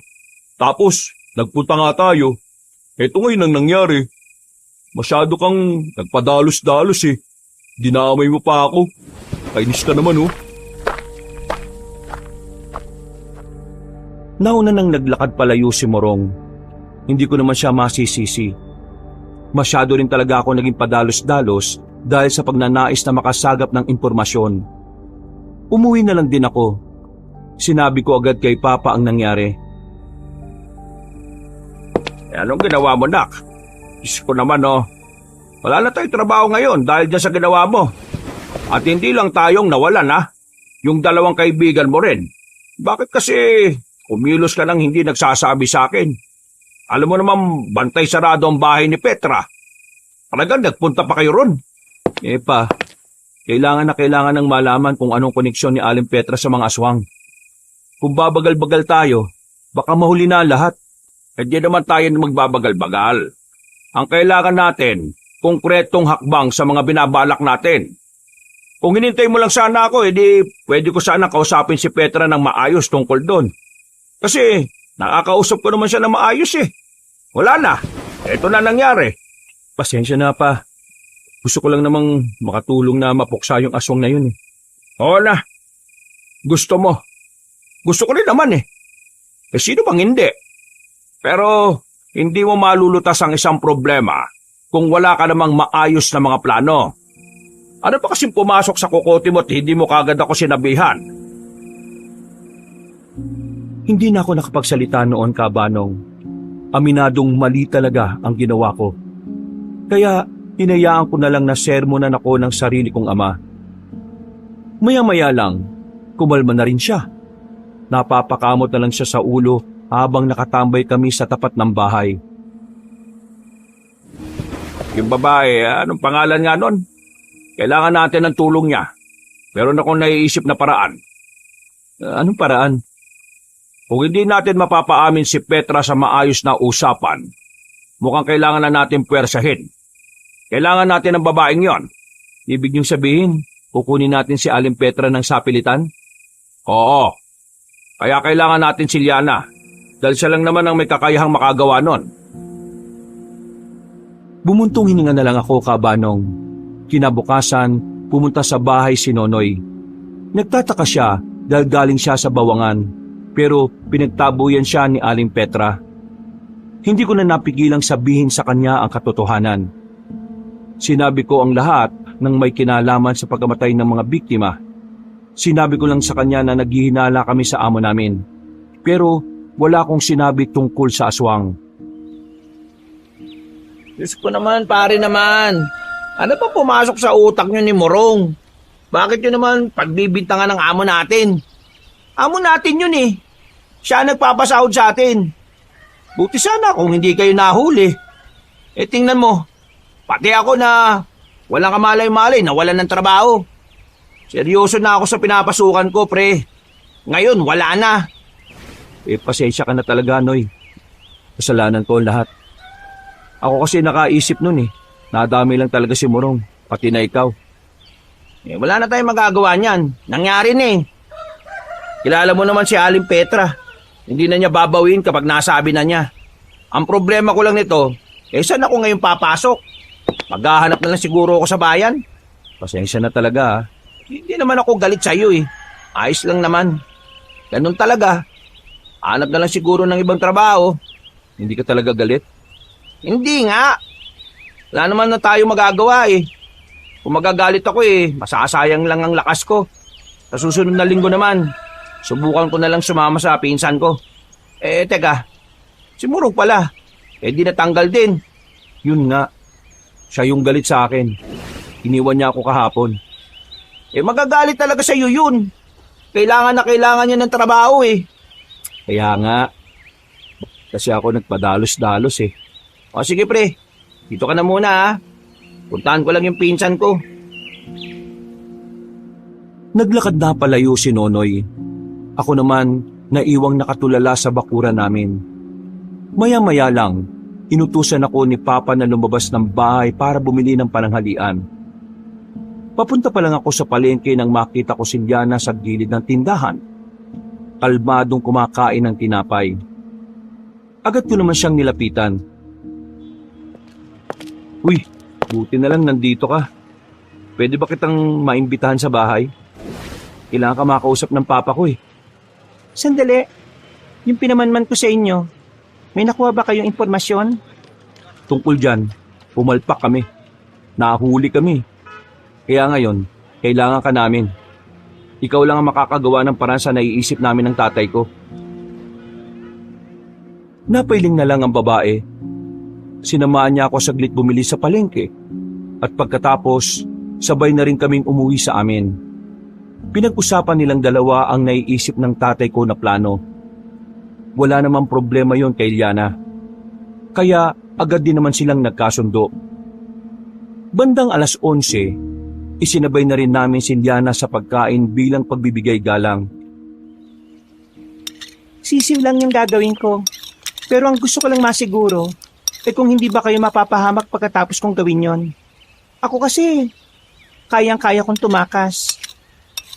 Kapag nalinawan naman na si Petra, tingin ko naman hindi na siya magagalit sa amin. Ay, siya nga pala. Matanong ko lang, ikaw lang ba yung mag-isang tumatrabaho sa mga aswang? Wala ka ba mga kasama? Meron, pero nagpapasama lang ako sa kanila kapag talagang hindi ko na kaya. Iha, meron ka bang impormasyon kung kailan darating ang mga aswang dito? Mang Hermo, nandito na sila sa probinsya nyo. Hindi nyo lang alam at hindi nyo lang napapansin. Ang kailangan nating malaman ay kung kailan nila sisimulan ng pagbawi sa lugar na ito. Gusto rin namin tumulong. Meron kami mga ginawang langis na pangontra sa mga aswang. Gawa yun sa mga nabubulok na bawang at pinakuluan namin. Bulok na bawang? Pinakuluan? Pwede ko ba makita? Pagkatapos ng aming pananghalian ay agad na namin siyang isinama sa gilid ng sapa. Pinakita namin sa kanya mga gara-garapon na naipon naming langis. Inamoy-amoy pa niya yon. Sinuri na maayos. Naguguluhan kami sa kanya noon kaya hindi na naiwasan ng tatay ko na magtanong. Teka, ano ba ginagawa mo? Ibig ko sabihin, may mali ba sa mga ginawa naming langis? Walang mali. Sa katunayan, kilala ko ang langis na ganito. Saan niyo ito natutunan? Isang kilalang albularyo sa bayan, si Imo. Tinuruan niya kami kung paano gumawa ng ganyan. Sabi niya, mabisang pangontra daw sa mga aswang yan. Sabi ko na nga eh. Kay Imo pala to galing. Bakit? Kilala mo si Mang Imo? Si Imo ang guro namin sa pagiging manunugis nung nakaraang taon. Hindi ko na siya nakakausap nung umalis kami sa baryo namin. Itinuro niya sa akin kung saan siya nakatira. Bukod dito sa mga langis na ito, meron pa tayong makukuha sa kanya na pwede rin nating magamit laban sa mga aswang. Nagkatinginan kaming dalawa ni Papa. Pakiramdam namin ay magtatagumpay ang mga binabalak namin. Nung sandaling yon, ay agad na kaming bumiyahe papunta sa bayan. Hapon na makarating kami sa barangay kung saan nakatira si Mang Imo. Pero nang dumating kami roon, nagtaka kami kung bakit maraming tao sa loob ng bakuran nila. Nakita na lang namin na meron na palang nakaburol doon. Kinabahan ako nang makumpirma namin na si Mang Imo yon. Ayon sa mga nakausap namin na kamag-anak, pinasok daw ng mga kalalakihan si Mang Imo habang natutulog. Ang pagkakaalam nila, mga magnanakaw lang ang pumasok. Pero base sa kwento ng mga nandun, grabe daw ang tinamang sugat ni Mang Imo. Ang unang pumasok sa utak ni Liana, pinatay yun ng aswang. Sandali kaming nakilamay doon at 10:00 na ng gabi nang umalis kami. Iniisa-isa na ng mga aswang ang mga albularyo na alam nilang magiging tinik sa mga plano nila. Kailangan na natin magmadali. Kung ganon, kunin na natin ngayon si Petra. Kailangan na natin malaman kung ano ba talaga ang kailangan ng mga aswang sa kanya. Natataranta na kami noon, Kabanong. Kaya naman, dali-dali kaming umuwi sa baryo. Pinunta agad namin ang bahay ni Aling Petra. Sakto naman na noong mga oras na yon, ang ibang bantay ay natutulog. 3 lalaki lang ang nanatiling gising, tapos wala pa sa sarili. Agad na pumasok si Liana. Walang katakot-takot at sa harapan pa talaga siya dumaan. Hindi namin alam kung ano ang ginawa niya. Pero makalipas lang ng ilang minuto, bitbit na niya sa balikat ang matandang babae. Wala yung malay. Dinala namin si Aling Petra sa gubat. Itinali na muna namin siya sa puno para hindi siya makatakas. Mga ilang minuto lang, nagkaroon na siya ulit ng malay. Anong ginawa niya sa akin? Bakit masakit ang ulo ko? Anong pinamoy sa akin ng babaeng yan? Ikaw, Baste, ikaw ang may kagagawa ni Tana. Gumaganti ka sa ginawa ko sa iyo. Kayo naman ang may kasalanan nun eh. Aling Petra, wala pong pagganti ang nangyayari ngayon. May kailangan lang po kaming malaman sa inyo, kaya po namin to ginawa. Petra, may mga itatanong lang kami sa iyo. Sana sumagot ka na maayos. Sino kayo sa akala nyo? Sinasayang nyo lang ang oras ko. Pakawalan nyo ako rito mga bisit! Anong kinalaman mo sa mga aswang? Biglang natigilan si Aling Petra sa tanong ni Liana. Napatitig lang siya sandali. Tila nagdadalawang isip kung sasagot o hindi. Alam kung meron kang kinalaman sa mga pagkamatay na nangyari. Kailangan mong sabihin sa amin ang mga nalalaman mo. Kung hindi rin namin alam kung anong plano ang magagawa namin laban sa kanila. Magsalita ka. Sabihin mo ang mga nalalaman mo. Sino ka ba? Bakit ang dami mong alam? Ikaw ang maraming alam, hindi ako. Dayo lang ako rito. Nagkataon na yung hinahanap ko ay ang magdudulot sa inyo ng gulo. Kaya kailangan nating magkaisa. Aling Petra, papunta na ang mga aswang. Sa ayaw at sa gusto nyo, makakarating sila rito. Yun ang dapat natin paghandaan. Dahil kung hindi, maraming buhay ang mawawala. At baka kayo rin. Kaya sige na, tulungan nyo kami. Makipagtulungan po kayo sa amin. Alam ko ang lahat. Kaya pinatay nila ang 2 kong tauhan. Dahil silang dalawa ang kasakasama ko nung pinasunog namin ang mga bangkay ng mga aswang na napatay ng mga tao ng tatay ko. Tingin ko, gumaganti na sila sa pamilya ko. Nitong nakaraan lang, binalita sa akin ng tatay ko, 2 sa kamag-anak ko ang pinatay na rin nila sa kabilang probinsya. Naghahasik na sila ulit ng lagim. Ano ba ang naging kasalanan ng pamilya mo sa mga aswang? Isang kasunduang maraming taon na ang nakalilipas. Bata pa ako noon. Nakilala ng tatay ko si Christopher, isang lehitimong aswang. Siya ang namumuno sa mga aswang dito sa baryong ito.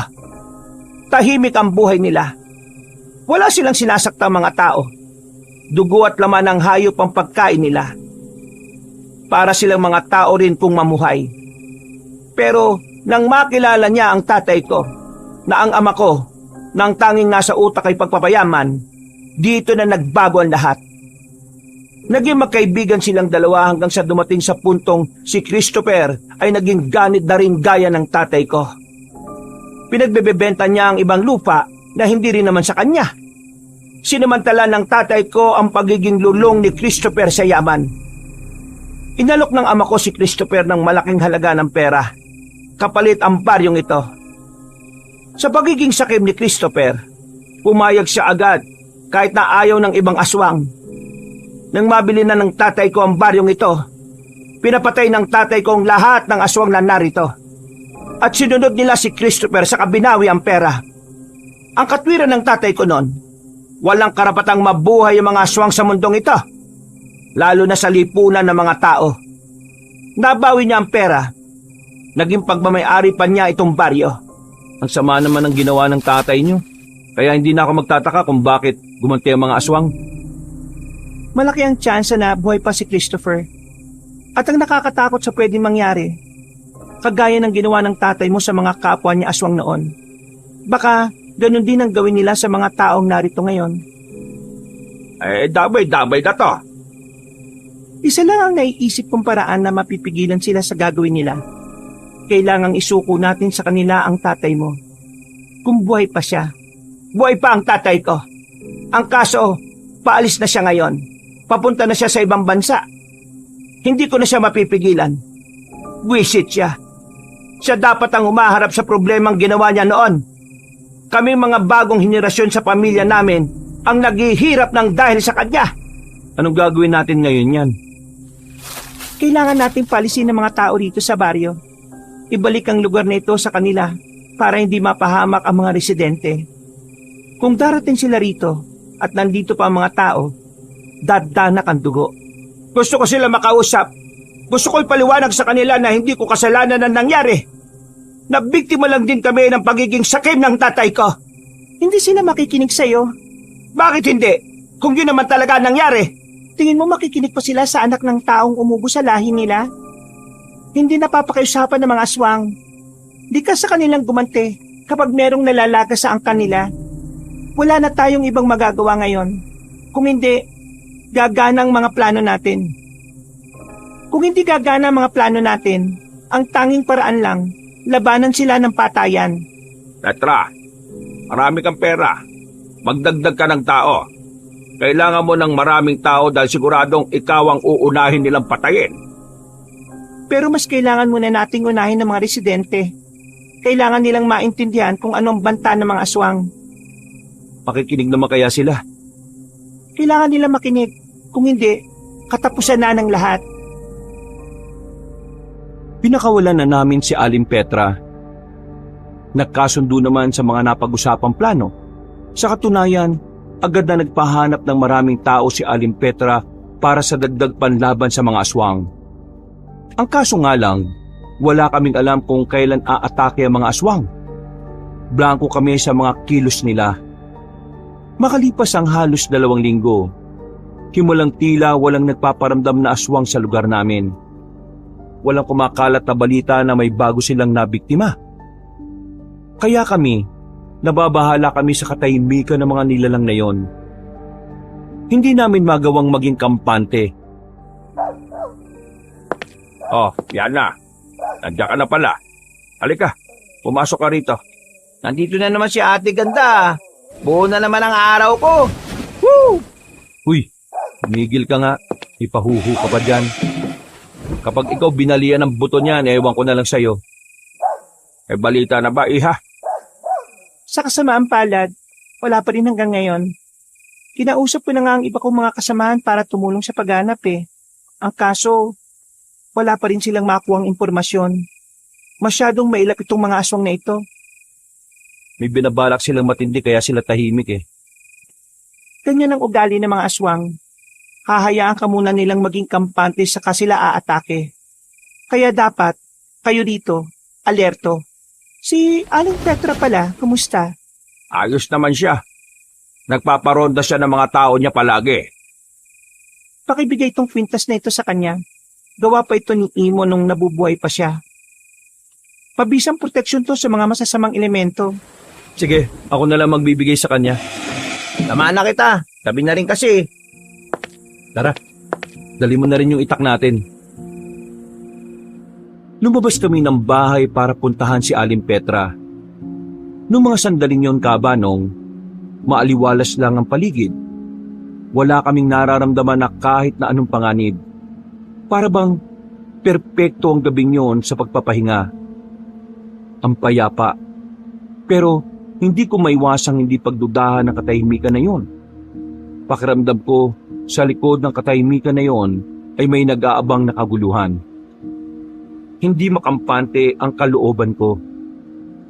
Pagdating namin sa harapan ng bahay ni Aling Petra, hinarangan agad kami ng dalawang lalaki sa harapan. Nag-inspeksyon sila kung aswang ba kami o hindi. Pinakain nila kami ng bawang, saka nila kami pinapasok. Baste, ano ginagawa mo rito? Nandito lang po kami para sana ibigay itong kwintas. Pinabibigay ni Liana. Kailangan nyo raw po itong isuot eh. Mabisang proteksyon sa masasamang elemento. Kabilang na raw po yung aswang. Sige, maraming salamat. Akin na. Aling Petra, di ba good girl na kayo ngayon? Baka naman pwedeng makabalik na kami sa trabaho. Alam mo ba kung anong panganib ang nakaamba sa lahat ng narito sa baryo ngayon? Tapos ikaw, trabaho pa rin niyang iniisip mo? Pagpasensya nyo na pa itong kaibigan ko ha. Medyo sira ulo po kasi talaga itong isang to eh. Sige na po, uwi na po kami. Isuot nyo na lang po yan ha. Lalabas na sana kami, pero biglang may matandang lalaki nang pumasok sa sala. Nagsalubong ang kilay ni Aling Petra. Hindi niya kilala ang matandang lalaki. Maputla ang kulay ng balat nito. Nakasuot ng kulay itim na mahaba. May salamin na bilog at merong tungkod na bakal. Sandali, sino ka't nakapasok ka rito? Mas maganda sigurong itanong mo sa akin kung papaano ako nakapasok rito.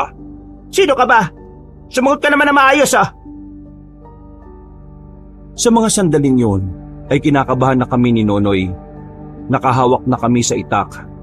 Nakahanda na kami sa kahit na anong pwedeng mangyari. Hindi mo na ba talaga ako naalala, Petra? Kung sa bagay, ang tagal nang huli tayong nagkita. Bata ka pa dun eh. Teka, huwag mo sabihing... Christopher de Vera. Ang kaibigan ng ama mong nagtaksil sa akin at sa mga kauri ko. Sandali, paano ka nabuhay? Pinatay ka na nila. Tingin mo talaga ay mapapatay ako ng mga bala ng baril? Hindi ako magiging pinuno ng mga aswang kung mapapatay lang ako ng mga pangkaraniwang tao. Ang tagal kong nagpahinga. Ang tagal kong nagmasid. Ang tagal kong pinaghandaan ang sandaling ito. Ngayong malakas na ulit ako. Gusto kong simulang bawiin kung ano ang para sa akin. Hindi ako ang may kasalanan ng lahat. Wala akong kinalaman sa mga napagkasunduan nyo ng tatay ko. Kung gusto mong bawiin ng mga bagay na kinuha niya sa'yo, siya ang puntahan mo. Wala na rin saysay. Ha? Anong walang saysay ang sinasabi mo? Wala na rin saysay kung ama mo pa rin ang pagtutuunan ko ng pansin. Matanda na siya. Malapit na rin naman siyang mamatay. Napagtanto ko na lang naman kasi na wala na rin siyang halaga sa akin. Pwede ko namang maibalik sa akin ang nawala sa akin sa ibang paraan. Itong baryong ito at ang angkan ko na pinagpapapatay ng mga tao ng ama mo. Anong binabalak mo ngayon? Kailangan kita, Petra. Kailangan kita para mabuo kong muli ang bagong henerasyon ng mga aswang.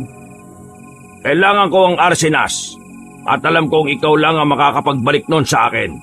Aling Petra, anong Arsinas? Arsinas, yun yung ginagamit nila para magparami. Ginagamit nila yun sa normal na tao para gawing aswang. Pambira ka naman. Bakit hindi mo ito sinabi sa amin? Manahimik ka lang, lalaki. Hindi ka kasali sa usapan. Ikaw, Petra, dali mo ko sa lugar kung saan nyo inilagay yon. Kung hindi, papatayin ko ang mga tao rito. Pati na rin ang dalawang lalaking yan. Kailangan mapa sa akin ang bagay na yon. Sa oras na mapa sa kamay ko ang Arsinas, masisimulan ko ulit na gumawa ng bagong angkan, bagong henerasyon.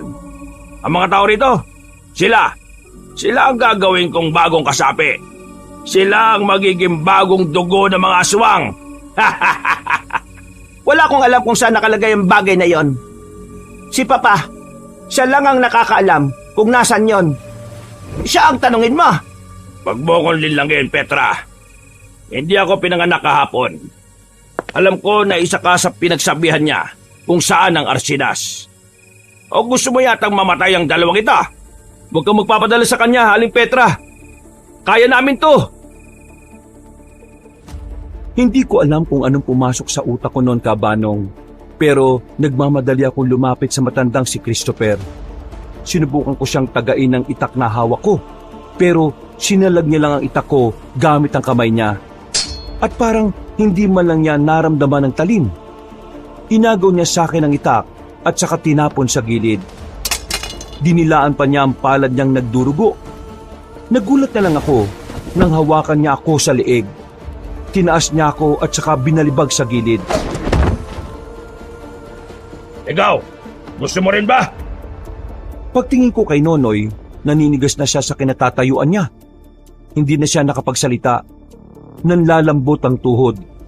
Ako naman, sinubukan kong bumangon pero hindi ko na inulit ang ginawa ko. Alam kong mamamatay lang din ako kapag ginawa ko pa yon. Ayun, Petra. Sasama ka sa akin kung gusto mo pang mabuhay ang dalawang yan. At ng mga taong nasa labas. Na, sasama na ako. Huwag lang kayong gumawa ng gulo ngayong gabi. Baka may gawin siyang masama sa inyo, Aling Petra. Huwag kayong mag-alala, mga iho. Hindi ko siya sasaktan. Mapait naman akong kausap eh. Huwag lang akong lolokoy na gaya ng ginawa ng ama nito noon. Marahang naglakad si Aling Petra. Dinakma naman siya agad ni Mang Christopher. Kinaladkad siya palabas ng bahay. Sinubukan ko pang habulin pero paglabas ko ng pintuan, may mga aswang na nakaabang at humarang sa akin. Wala na akong nagawa. Napaupo na lang ako sa gilid habang dinadaing ang sakit ng balakang ko. Nang makalis na nga ang mga aswang, wala akong sinayang na pagkakataon. Dali-dali kaming bumalik sa bahay ni Nonoy. Sakto naman na naroon pa rin si Liana. Bakit parang natataranta kayo dyan? Si Aling Petra, Paano nangyari? yung Christopher na aswang, buhay siya. Kinuha niya si Aling Petra. Kukunin na ng aswang na yon ang Arsinas. Anong Arsinas naman yan? Kagamitan sa pagpaparami ng aswang. Kailangan natin silang pigilan. Kapag nakuha na nila yon, yung mga residente rito sa atin, gagawin nilang aswang lahat. Magiging baryo na ulit ito ng mga aswang. Wala na siyang pakialam sa tatay ni Aling Petra. Ang tanging iniisip na lang niya ay kung paano bubuhayin ang lahi nila. May natira pa ba sa mga tao ni Aling Petra na pwedeng sumama sa atin? Wala na. Lahat pinatay ng mga aswang. Mang Hermo, yung langis na ginawa nyo, ilagay nyo sa malaking galon. Gagamitin natin yon. Susundan natin sila at babawiin natin si Aling Petra. Pero hindi naman natin alam kung saan sila nagpunta eh. Anong gagawin natin? May dala akong langis ng lana. Susubukan natin silang mahanap gamit nito. Pumunta agad kami sa gilid ng sapa para isalok sa mga galon ng mga langis na ginawa namin. Kakaunting garapon na lang ang natira doon. Pagkatapos, rekta ronda na kami sa gubat. Parang kinakain na ng kaba ang sistema ko noong mga oras na yun, Kabanong. Napapasaba kami sa labanan kontra sa mga aswang. At tingin ko noon, maliit lang ang tsansa na makauwi kami ng kumpleto. Ang mga aswang ay malalakas ang pandinig, pero mas malakas ang pangamoy nila sa dugo. Iwasan yung masugatan habang naglalakad tayo. Sa oras na masugatan kayo, mahirapan na tayo makalapit kahit hindi tayo lumilikha ng ingay. Kapag nakita na natin sila, wala tayong sasayangin na oras. Kayo ang bahala sa mga tauhan, ako na ang bahala dun sa pinuno nila. Kakayanin mo yun? Marami na ako nakaharap ng mga aswang sa norte. May mga pagkakataong muntikan ko pang ikamatay. Kaya hindi na ito bago sa akin. Kakayanin ko ito. Kaya kayo, dapat kayanin nyo rin.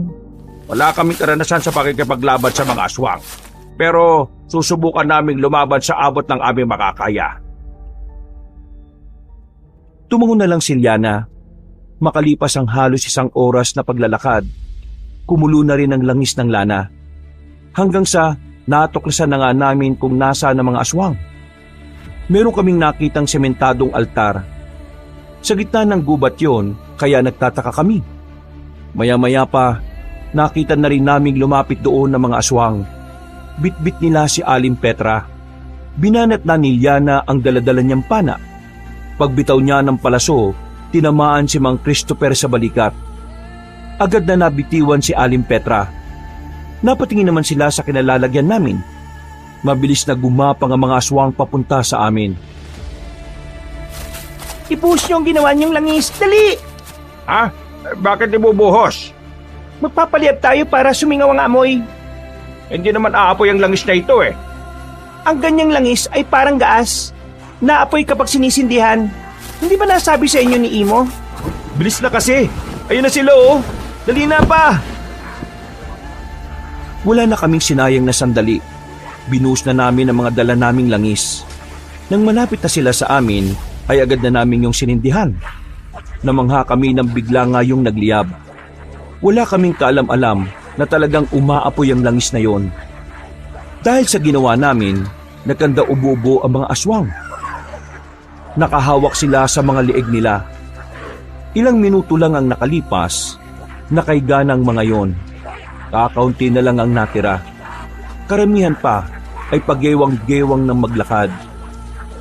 Kayo nang bahala sa iba. Ako nang bahala sa pinuno. Tinulungan namin patayin ang ibang aswang na naghihingalo. Habang si Liana ay nilapitan niya si Mang Christopher. Ito lang ang bukod tanging hindi naapektuhan ng singaw ng langis. Pambira. Hindi ko inakala na darating ako sa gantong punto. Sa gilid mo! Huwag tumaldal, focus lang! May kalamangan naman kami sa mga aswang nung oras na yon, Kabanong, dahil nahihilo na sila. Kaya naman, hindi kami nahirapan sa pakikipaglaban sa kanila. Nagalusan naman kami pero hindi ganun kalala. Nang matalo na namin ang mga yon, parang nagkaroon ako ng mataas na moral para tumulong sa pakikipaglaban sa pinuno. At talaga palang matitigas ang ulo ng mga tao sa bagong henerasyon. Pasensya ka na, tanda. Pero ganito talaga ang mga tao. Makukulit lalo na kapag may mga epal na bigla na lang na-eksena. Mabuti na lang at dumating kayo. Dito ka lang muna, Aling Petra. Nonoy, bantayan mo siya ha. Alam nyo, makukuha ko na sana yung Arsinas. Ang kaso, masyado kayo mapapel eh. Lalong-lalo ka na, babae ka. Kahit anong gawin mo, palaging may hahadlang sa mga gusto mong mangyari. Huwag ka magkalala, iha. Handa naman akong burahin ng mga hadlang eh.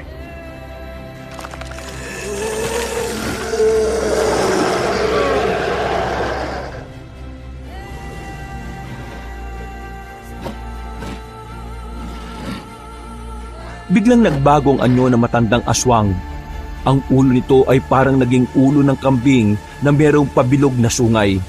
Ang katawan naman nito ay parang naging bato-bato. Nag-uumbukan ng mga muscle sa katawan. Noong mga sandaling yon, aminado kong kinilabutan ako. Pinagpapawisan ako ng malamig. Maging ang tatay ko ay hindi rin makapaniwala sa nakikita namin. Pero si Liana, ang nag-iisang babae sa amin, kalmado lang siya. Parang wala man lang siyang nararamdaman na kahit konting takot o kaba. Hindi nagtagal, umatake ang mabangis na aswang. Pero nailagan yun ni Liana. Sa halip, tinamaan pa niya si Mang Christopher ng taga sa tiyan. Pero parang wala man lang naramdaman ng aswang na yon. Nahawakan nito si Liana sa balikat. Dinakma rin ang buhok nito at itinaas sa ere. Sinuntok ang babae sa sikmura at saka binalibag sa gilid. Agad din namang nakabangon si Liana kahit na dumadaing na rin ito sa sakit ng sikmura. Wala pang manunugis ang nakatalo sa akin noon pa. Kaya wala kang ibubuga sa akin, iha. Isa ka lang babae, mababang uri. Walang babae na kayang makatalo sa isang lalaki na isa pang aswang. Huwag mo minamalit ang mga babae. Baka nakakalimutan mo. Sa babae ka rin ang galing. Babae ang naghatid sa iyo sa mundong ito. Kaya babae rin ang maghahatid sa iyo sa impyerno. Tumakbo ng mabilis si Liana. Punyal naman ang hawak nito sa puntong ito. Pagsaksak niya sa matandang aswang, umilag yun na parang takot na takot. Nakangiti si Liana. Parang alam na niya ang kahinaan ng aswang na yon. Ano? Bakit natatakot ka lumapit? Dahil ba kahinaan mo ang pilak? Sinong nagsabing natatakot ako? Sa halip na si Liana ang atupagin niya, bigla na lang niya kaming nilapitan ng tatay ko. Nagawa naming makailag. Sinubukan din namin siyang tagain. Ang kaso nga lang, hindi namin siya tinamaan. Tinadyakan ako ni Mang Christopher. Si Papa naman ay sinikmuraan niya. Hindi kayo mananalo sa akin! Yun ang akala mo. Pinukul ni Liana ng punyal ang direksyon ng aswang. Tinamaan niya yon sa dibdib. Humiyaw ng malakas sa matandang yon. Nang akala ni Liana na katapusan na ng kalaban namin, nilapitan niya ulit ito. Pero nagulat siya sa ginawa ni Mang Christopher. Bigla itong bumilis at saka kinalmot si Liana sa harapan. Napatras si Liana. Bigla rin siya nitong sinipa ng malakas. Pinagtatatadyakan siya ng ilang ulit. Nakita naming parang hirap nang bumangon si Liana noong mga oras na yon. Bagay na labis naming kinabahala. Akala mo siguro, basta-basta na lang ako mamamatay ng dahil lang sa punyal na ito, no? Hindi ako tinatablan nito, Iya. Nilinlang lang kita para maging kampante kang lumapit sa akin. Ngayon, tatapusin na kita at isusunod ko ang mga kasama mo. Pagkatapos, makukuha ko na ulit ang Arsinas. Masisimulan ko na ang bagong henerasyon. Pinilit kong tumayo ng mga sandaling yon, Kabanong, kahit na masakit pa ang buo kong katawan.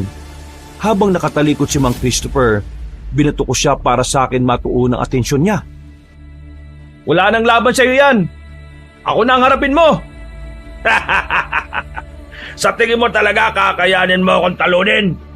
Sa tintig mo pa lang parang wala ka nang kayang gawin Wala siyang kaalam-alam na habang nagsasalita siya, palihim ko nang binuksan ang garapon sa loob. Marahan siyang lumapit sa akin. Mas lalong naramdaman ko ang kaba. Tapos na ang henerasyon na gusto mong buhayin. Wala na mga aswang na kasama mo noon.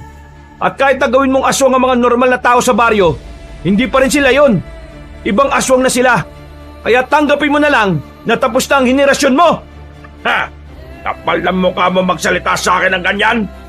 Nilinlang ako ng ama ng taong yan. Pinatay nila ang mga kasama ko para sa kasakiman. Tapos, sasabihin mo sa akin at tanggapin ko na lang ang mga nangyari. Wala kang nalalaman, bata. Masyado ka pang mangmang sa tunay na hindi ko kailangan malaman pa ang mga nalalaman mo. Ang mga ginagawa mo ngayon ay sapat ng dahilan para masabi kong wala kang may dudulot na maganda sa sangkatauhan. Wala akong pakialam. Ang malaga na lang sa akin ay kung paano ko sisimulan ng buhay na gusto ko. At lahat ng aadlang sa mga gusto kong gawin ay aking papaslangin. Lalapit na sana siya sa akin nang biglang sinabi ko sa kanya ang langis na nasa garapon. Pagtama sa mukha niya, para yung asido na umusok. Sigaw siya ng sigaw sa sobrang sakit. Hindi pa ako nakontento. Inubos ko ang langis sa katawan niya. Nagulat na lang ako nang makitang nakabangon ulit si Liana. May hawak naman siyang panibagong punyal, pero kulay ginto na yon. Agad niya yung itinarak sa kung saan niya naitarak ang unang punyal. At sa puntong ito, napalood na si Mang Christopher. Kalaunan ay humilata na ito sa lupa.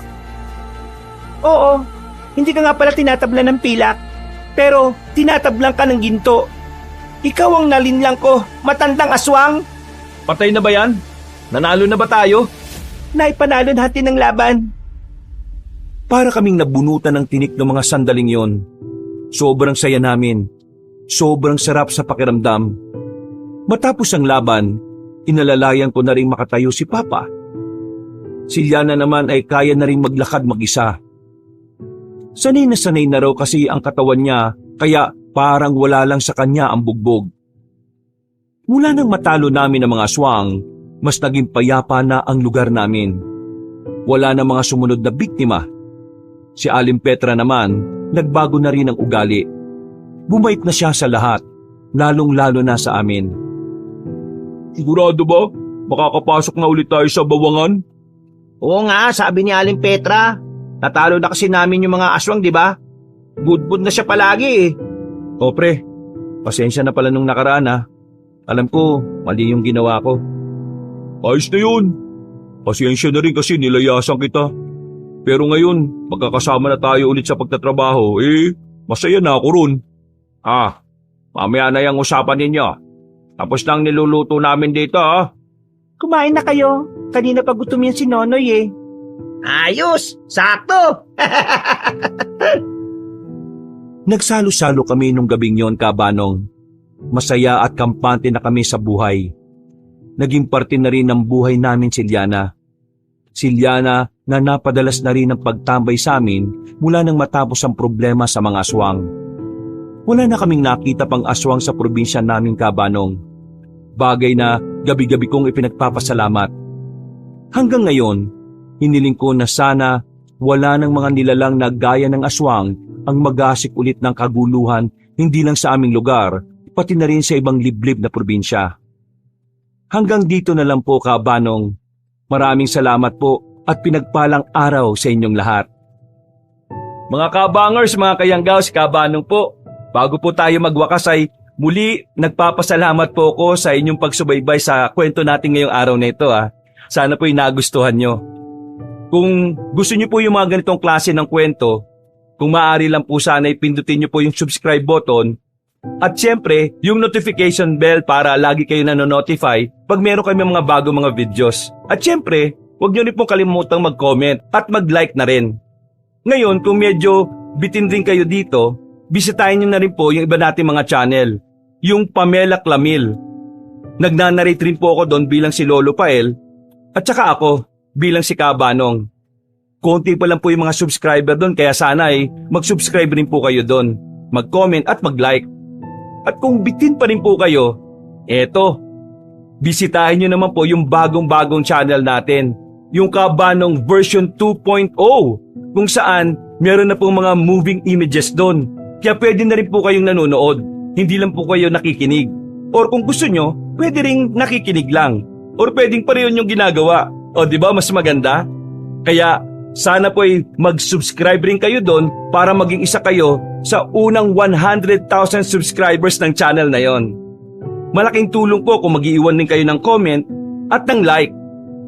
At para hindi na kayo mahirapan na hanapin ang ating mga channel na yon, ilalagay na po natin ang link sa description o ipipin comment po natin ang mga link ng mga nasabi ko mga channel. So hanggang sa susunod na mga kwento, wakas!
Mga kwento ni Kabano.